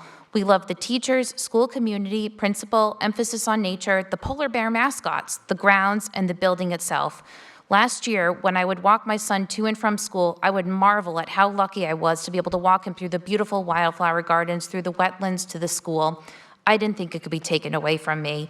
It was often one of the highlights of my day. This past October, when it became clear that we needed to close the Conant building, I was devastated, and I clearly still am. Even if Conant School moved to the Parker Damon building, and if my son were fortunate enough to stay there, my life would have been considerably more difficult, and it will be more difficult next year. As more information became available, it became clear that with the general ed staffing cuts due to the increased cost of health insurance and the out-of-district special ed services, there was no guarantee that even the students at their current schools would remain there, even if the school entities themselves remained open. I wish that we could vote here to increase the school district's budget, but it doesn't work that way. If we vote down this budget, there could be even greater budget cuts, leading to even more staffing cuts and even larger class sizes. That's why I'm voting to pass the school's budget, and I hope you do too. Thank you. Speaker at microphone 3. Hi, I'm Caitlin Durance at Joseph Reed Lane. I did have something prepared that was very similar to what's been said, but for the purpose of time, I just want to acknowledge the school committee. If you haven't had the opportunity to be at a school committee meeting this year, they have not always been, well, let's just say they've been passionate. And our school committee spent a lot of time and care responding to the community members. You know, this is a state issue, and without more state funding, we will not survive as a district. So I just want to continue to encourage people to reach out to their state legislator and ask for better aid to support our local town. Thank you. Thank you.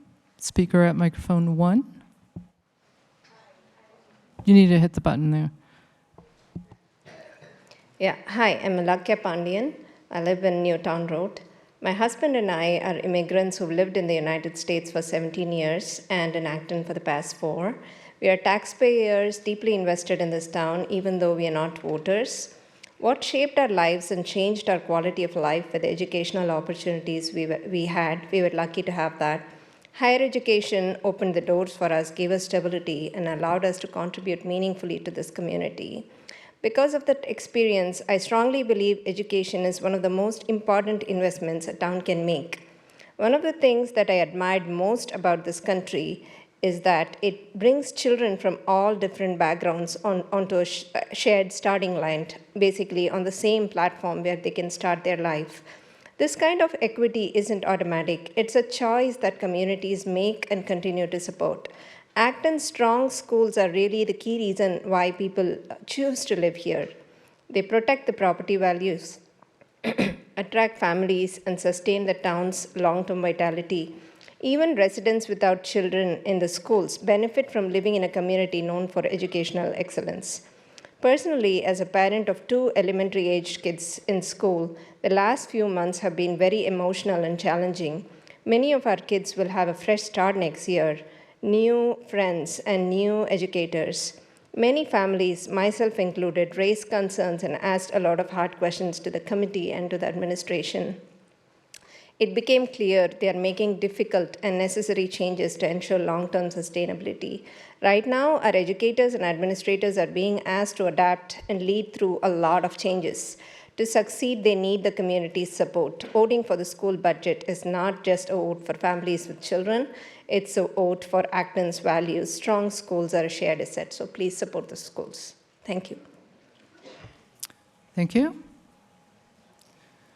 Seeing no others standing, we'll go to the vote. This does require a majority to pass.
Has everyone voted?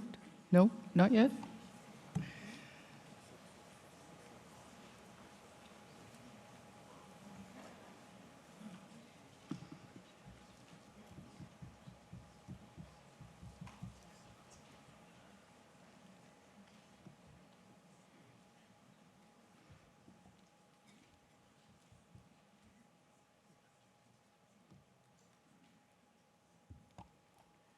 Has everyone voted? Any problems? We'll close the voting.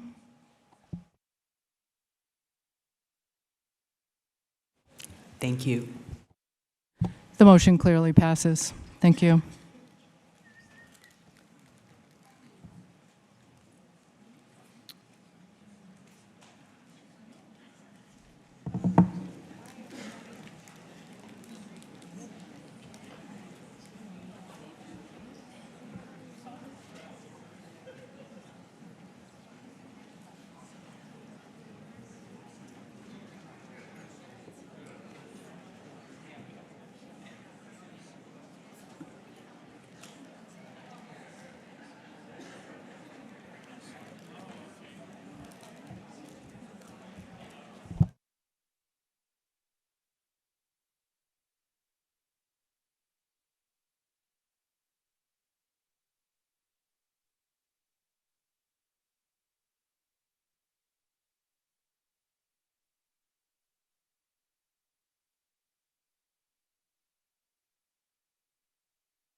All right, let's come back to order, please.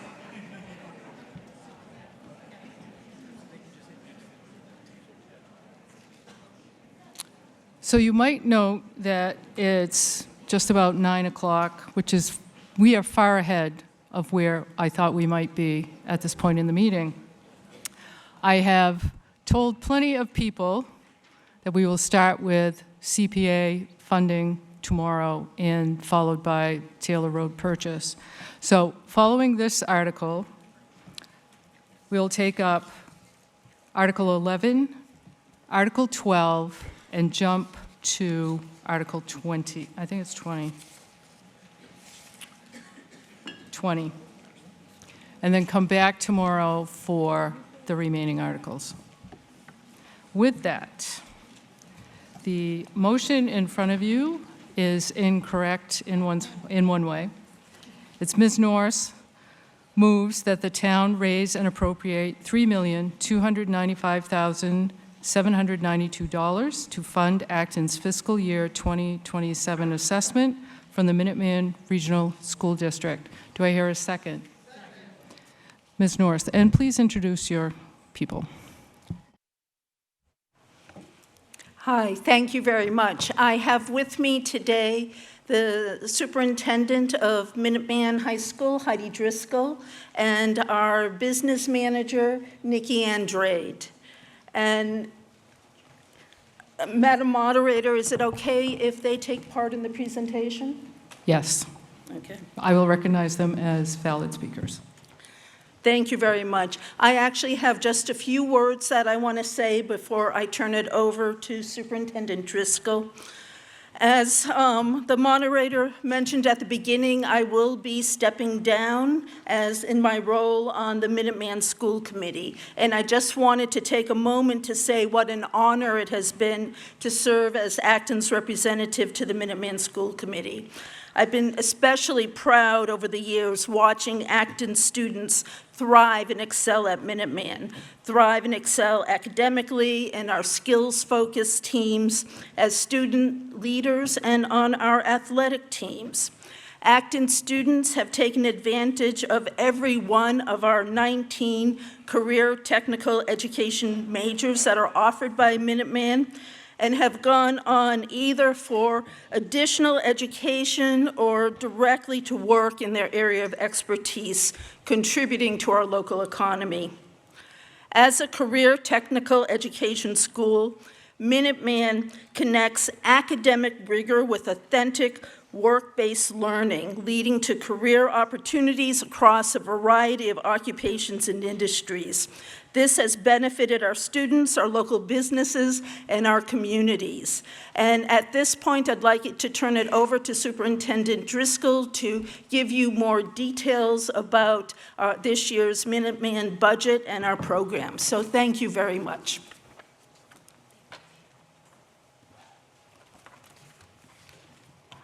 Before I begin, I want to give out my sincere gratitude to the town of Acton and to Pam for serving us for nearly a decade and a half. She's been a true leader. She serves on countless subcommittees. I don't know what we're going to do without her. But I just want to make sure she's recognized in front of the town and the school district who she serves so well.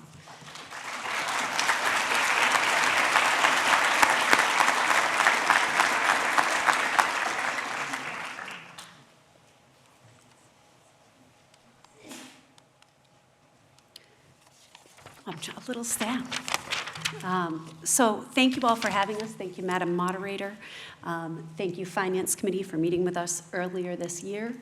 I'm going to highlight some of our Acton students. In the class of 2025, we had 14 of the 24 Acton graduates go on to 2- and 4-year colleges, with many continuing to study in their CTE fields. 8 students entered the workforce, 1 joined the military, and 1 did not report what was happening. The colleges that our students went to, some notable colleges, we had students go to Rutgers, Clark University, UMass Amherst, UMass Lowell. We have currently 71 students in 18 of the 19 of Minuteman's program majors as of today.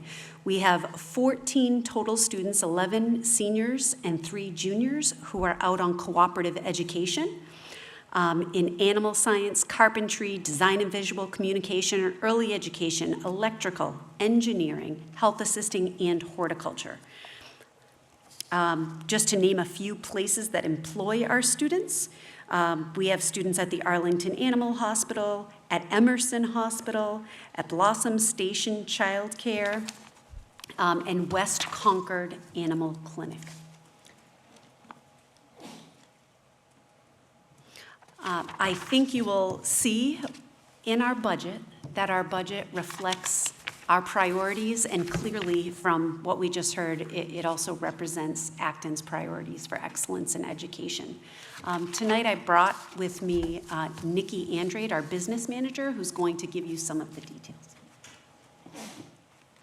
All right, we are presenting a budget today that is a 2.99% increase over FY26, just shy of $33.5 million.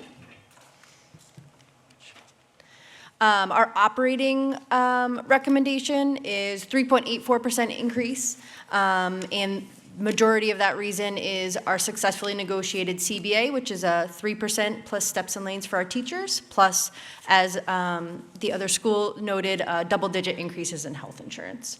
Our operating capital line is down 4%.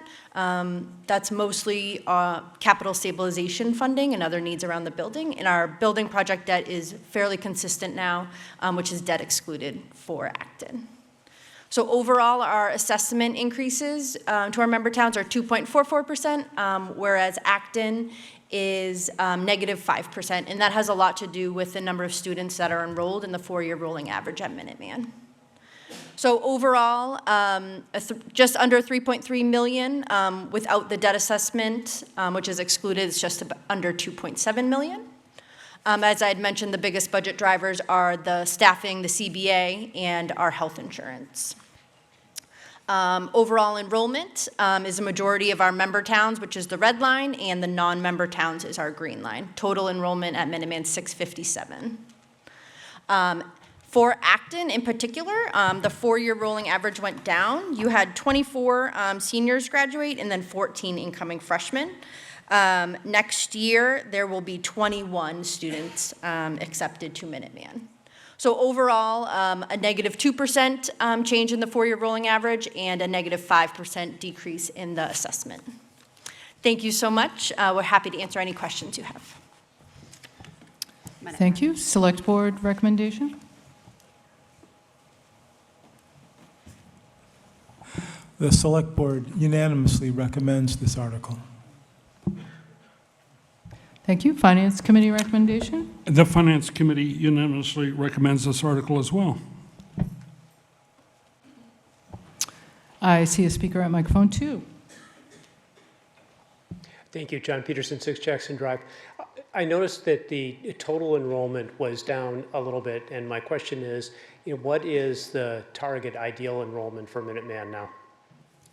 Currently, our target acceptance for freshmen is 175. If we exceed that, if we have more students apply, we of course try to accommodate. For the past 3 years, we have accepted every single student who has applied. So right now, we don't have a wait list. We are just servicing students as they come. So I don't want to put a cap on it. Thank you. Speaker at microphone 1. Jody Bromberg from Wilson Lane in Acton. I just actually had a question. Can you tell me what the cost is per student at Minuteman and how that compares to other vocational technical schools in the region? I can't tell you, do you have that number, the cost per pupil? It's in the mid-30s right now. And I do think if you're marking your bingo cards, that is one of the items that we are regularly asked. So vocational technical education is more expensive because we are regionally providing a service that can't be replicated in smaller towns like Acton. So for example, if we need a CNC machine, we would not want to purchase one in Acton and in Lexington and in all of these separate towns. So I see lots of people shaking their heads. So the equipment, the industry standard equipment, is something that we share across towns, which is a savings. I also want to add, because I did have this question last year, Minuteman, if you don't know, has a very high population of special education students who we service. And when we compare that to the Acton-Boxborough High School, Minuteman in FY25, 50% of our Acton students are special education students. In the school district, there's 14%.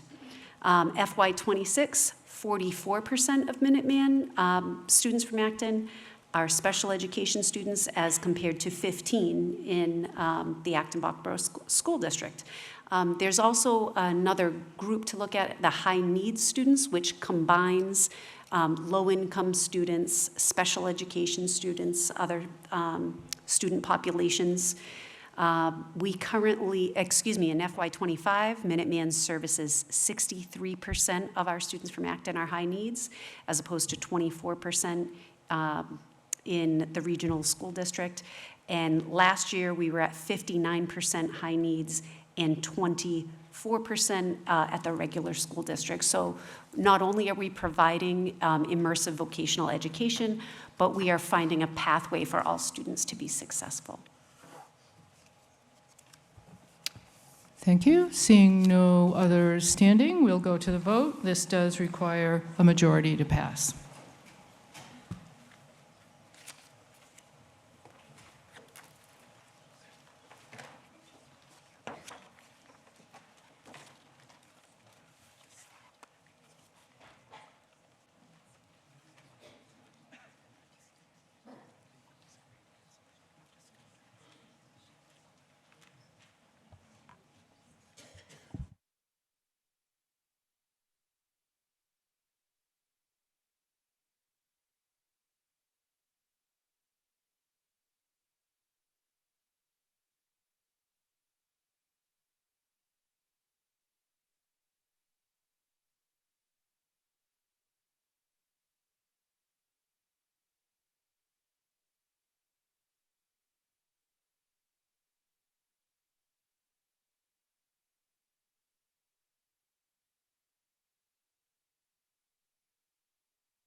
Has everyone voted?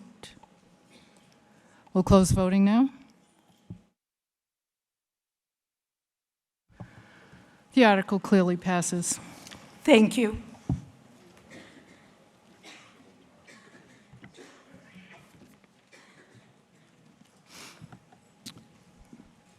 We'll now move to Article 11.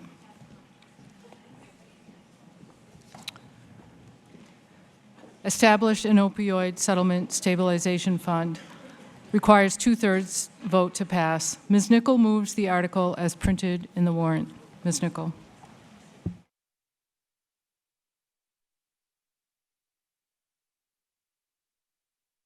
We'll just pause for a second.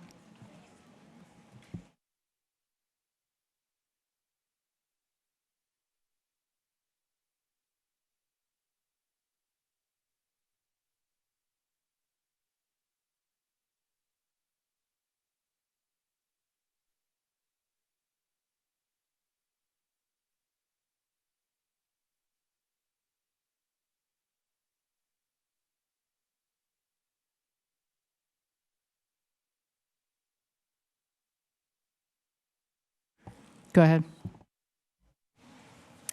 According to the Massachusetts Department of Public Health, Acton lost 23 community members between 2016 and 2023 to opioid-related death.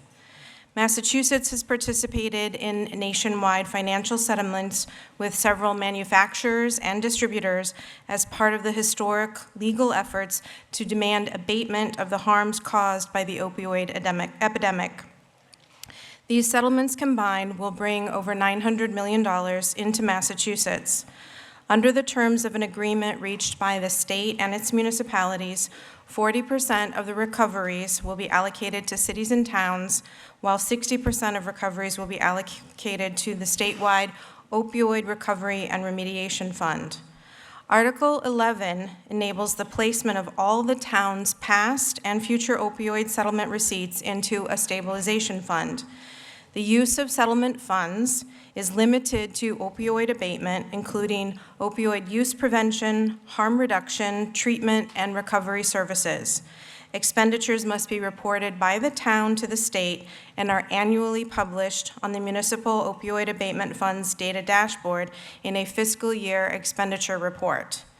The proposed appropriation to the fund, which we will vote on in Article 12D, represents the total amount of opioid settlement funds received by the town to date, ensuring that all prior receipts are consolidated within this dedicated fund.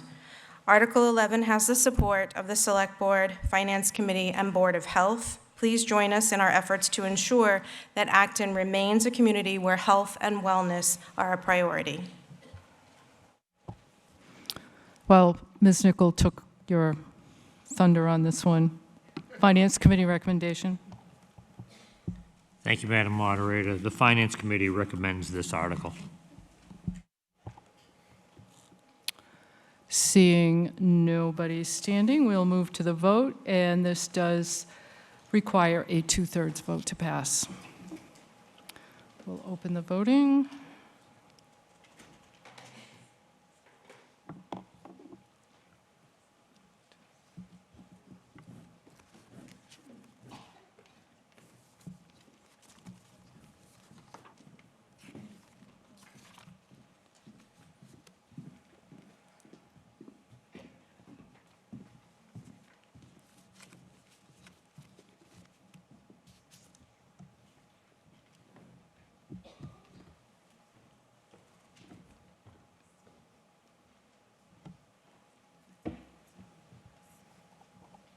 Has everyone voted?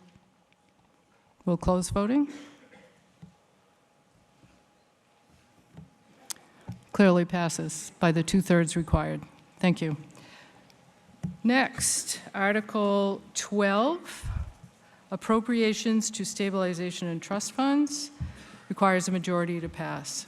Mr. Martin moves that the town transfer A, from free cash, the sum of $300,000 to the OPEB trust to be expended for all the purposes allowed by law pursuant to the terms and conditions of the trust documents, and B, from free cash, the sum of $400,000 to the Capital Stabilization Fund to be expended for all the purposes allowed by law pursuant to the terms and conditions of the Capital Stabilization Fund documents.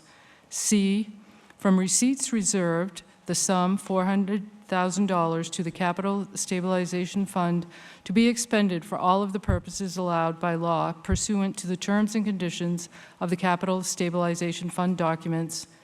D, from receipts reserved, the sum of $157,439 to the Opioid Settlement Stabilization Fund to be expended for all the purposes allowed by the law pursuant to the terms and conditions of the applicable opioid litigation documents and consistent with any state guidelines or regulations further clarifying allowable uses of opioid litigation settlement funds, and further, E, from receipts reserved, the sum of $185,400 to the Acton Community Housing Corporation Trust Fund to be expended for affordable housing purposes, to be expended for all the purposes allowed by law pursuant to the terms and conditions of the Capital Stabilization Fund documents. Do I hear a second?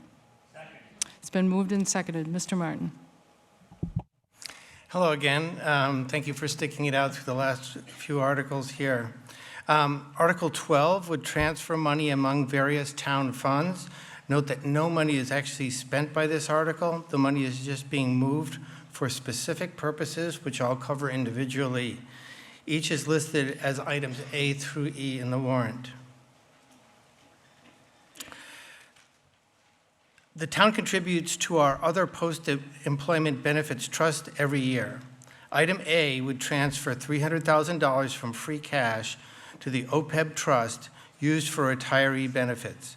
This is part of $440,000 total OPEB contributions this year, keeping the town on track to fully fund OPEB next decade. Items B and C would transfer money to the Capital Stabilization Fund, where we save for certain capital purchases, thus reducing the impact of long-term debt. $400,000 would come from free cash, and $400,000 would come from payments that the town has received from the Acton-Boxborough Regional School District and the Case Collaborative.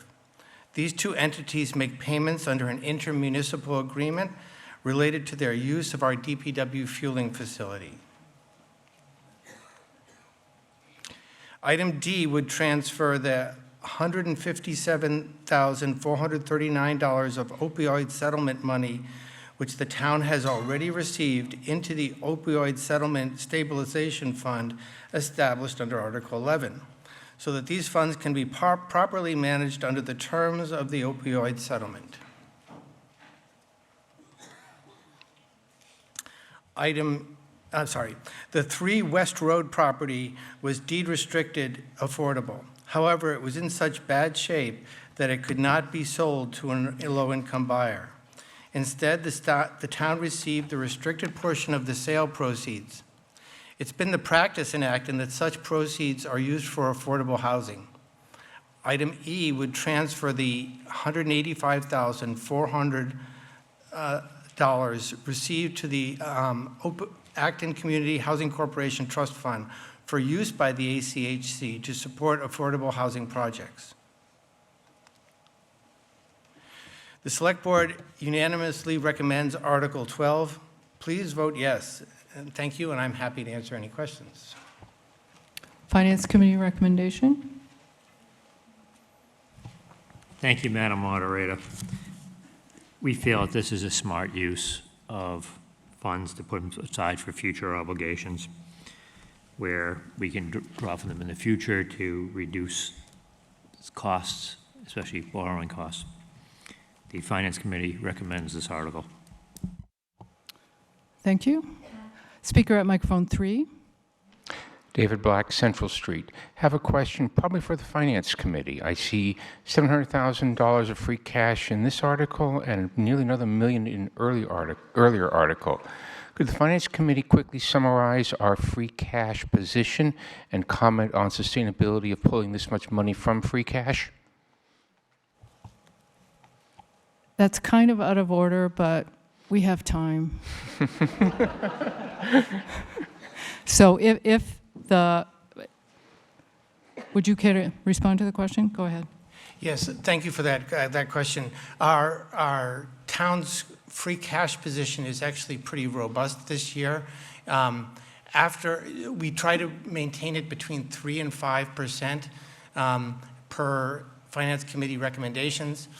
And after these expenditures, it'll be just under 5%.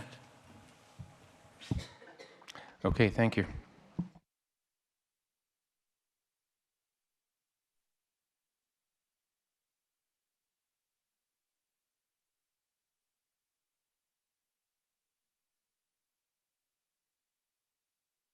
Before we go to the next person, I will reread item E, as there was some typographical error. E, from receipts reserved the sum of $185,400 to the Acton Community Housing Corporation Trust Fund to be expended for affordable housing purposes. Second, do I hear a second? Second. Thank you. Speaker at microphone 3. Hello. Just a couple quick questions. Could you introduce yourself, please? I'm sorry, Bill Mullen, 9 Wilson Lane, and there's nobody in the overflow room, just in case anybody wants to know that. I didn't abandon my post, but in each of, could you go through in each of these items what it takes, what is required as a vote to get money out of them, and whether it's 2/3, whether it's town meeting vote, et cetera. And the second is, what is the total amount in the capital stabilization fund? Thank you. Mr. Martin. Okay, I'll try with that. So first, I'm going to answer your second question first. I believe the current balance in our capital stabilization fund is about $1.5 million, and this would add $800,000 to that. The capital stabilization fund requires a 2/3 vote of town meeting to take money out of that. The other funds are different. To take money out of the OPEB trust fund, I believe just requires a majority vote. Someone can correct me if I'm wrong. The opioid settlement fund, those funds can be expended by the town without further town meeting vote, provided that they adhere to the terms of the settlement and to state law. The ACHC funds are expended by a recommendation from the ACHC, which is a town committee. And it has to be confirmed by the select board. So the ACHC makes a recommendation to the select board votes on that, and if both bodies vote yes, then those funds are expended. Thank you. Seeing no others standing, we'll move to the vote. It does require a majority to pass.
Has everyone voted?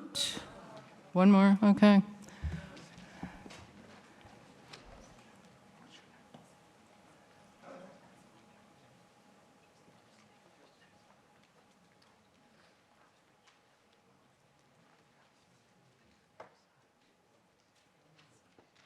All set?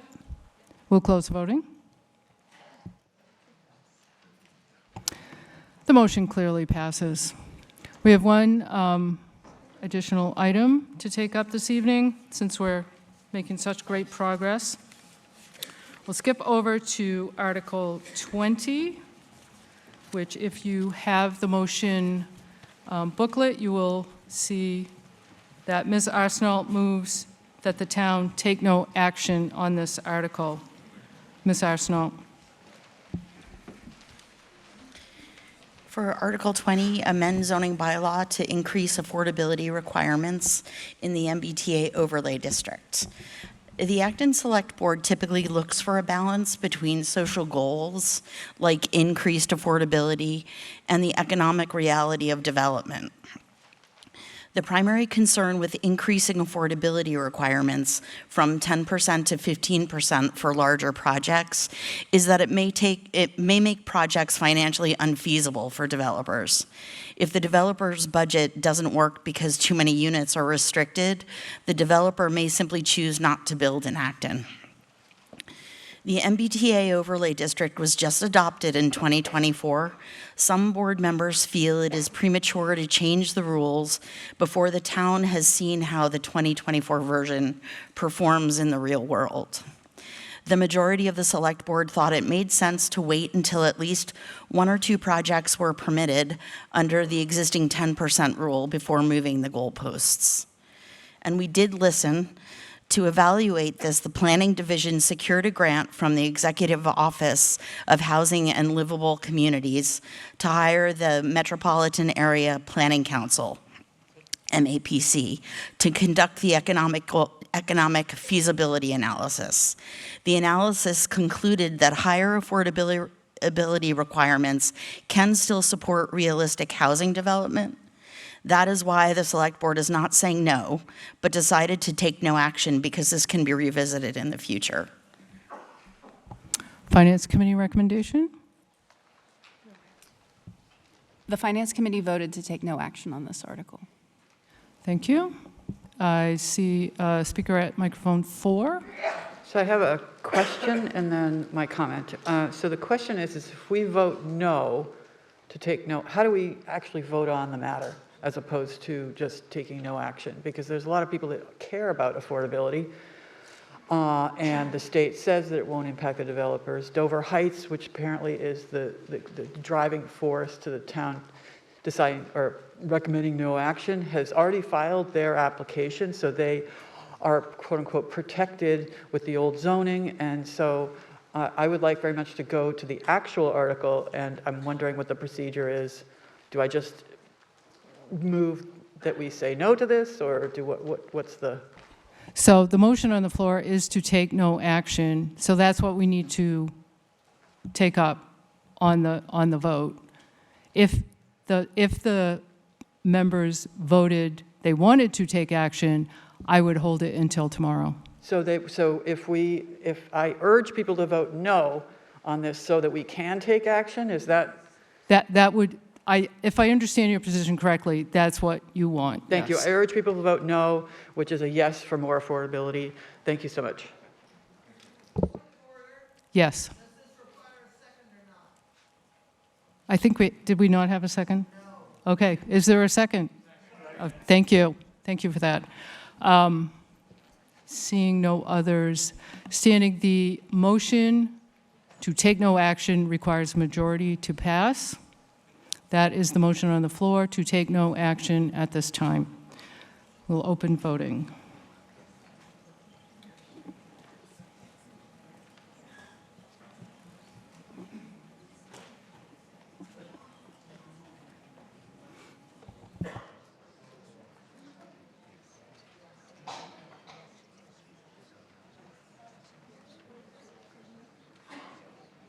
I heard a point of order.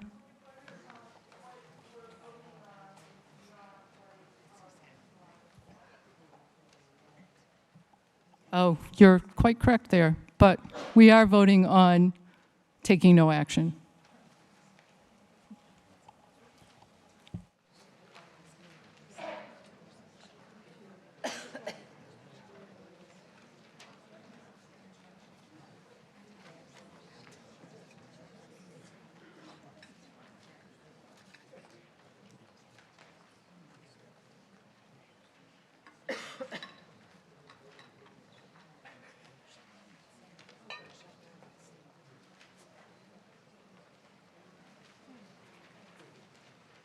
just to be clear, yes means we're not taking action on this. If anyone needs to change. Okay, is everyone set? We'll close voting. The motion to take no action has passed. I would, at this time, so before I take a motion to adjourn, we will begin tomorrow, 6:45, with recognition of the Lally Merit employees, and begin about 7. That's a brief ceremony, and I hope to see many of you there. And I will now take a motion to adjourn. Motion to adjourn until tomorrow at 6:45 in this location. Thank you. It's been moved and seconded. All who are in favor, say aye. Aye. Thank you for sticking it out. See you tomorrow.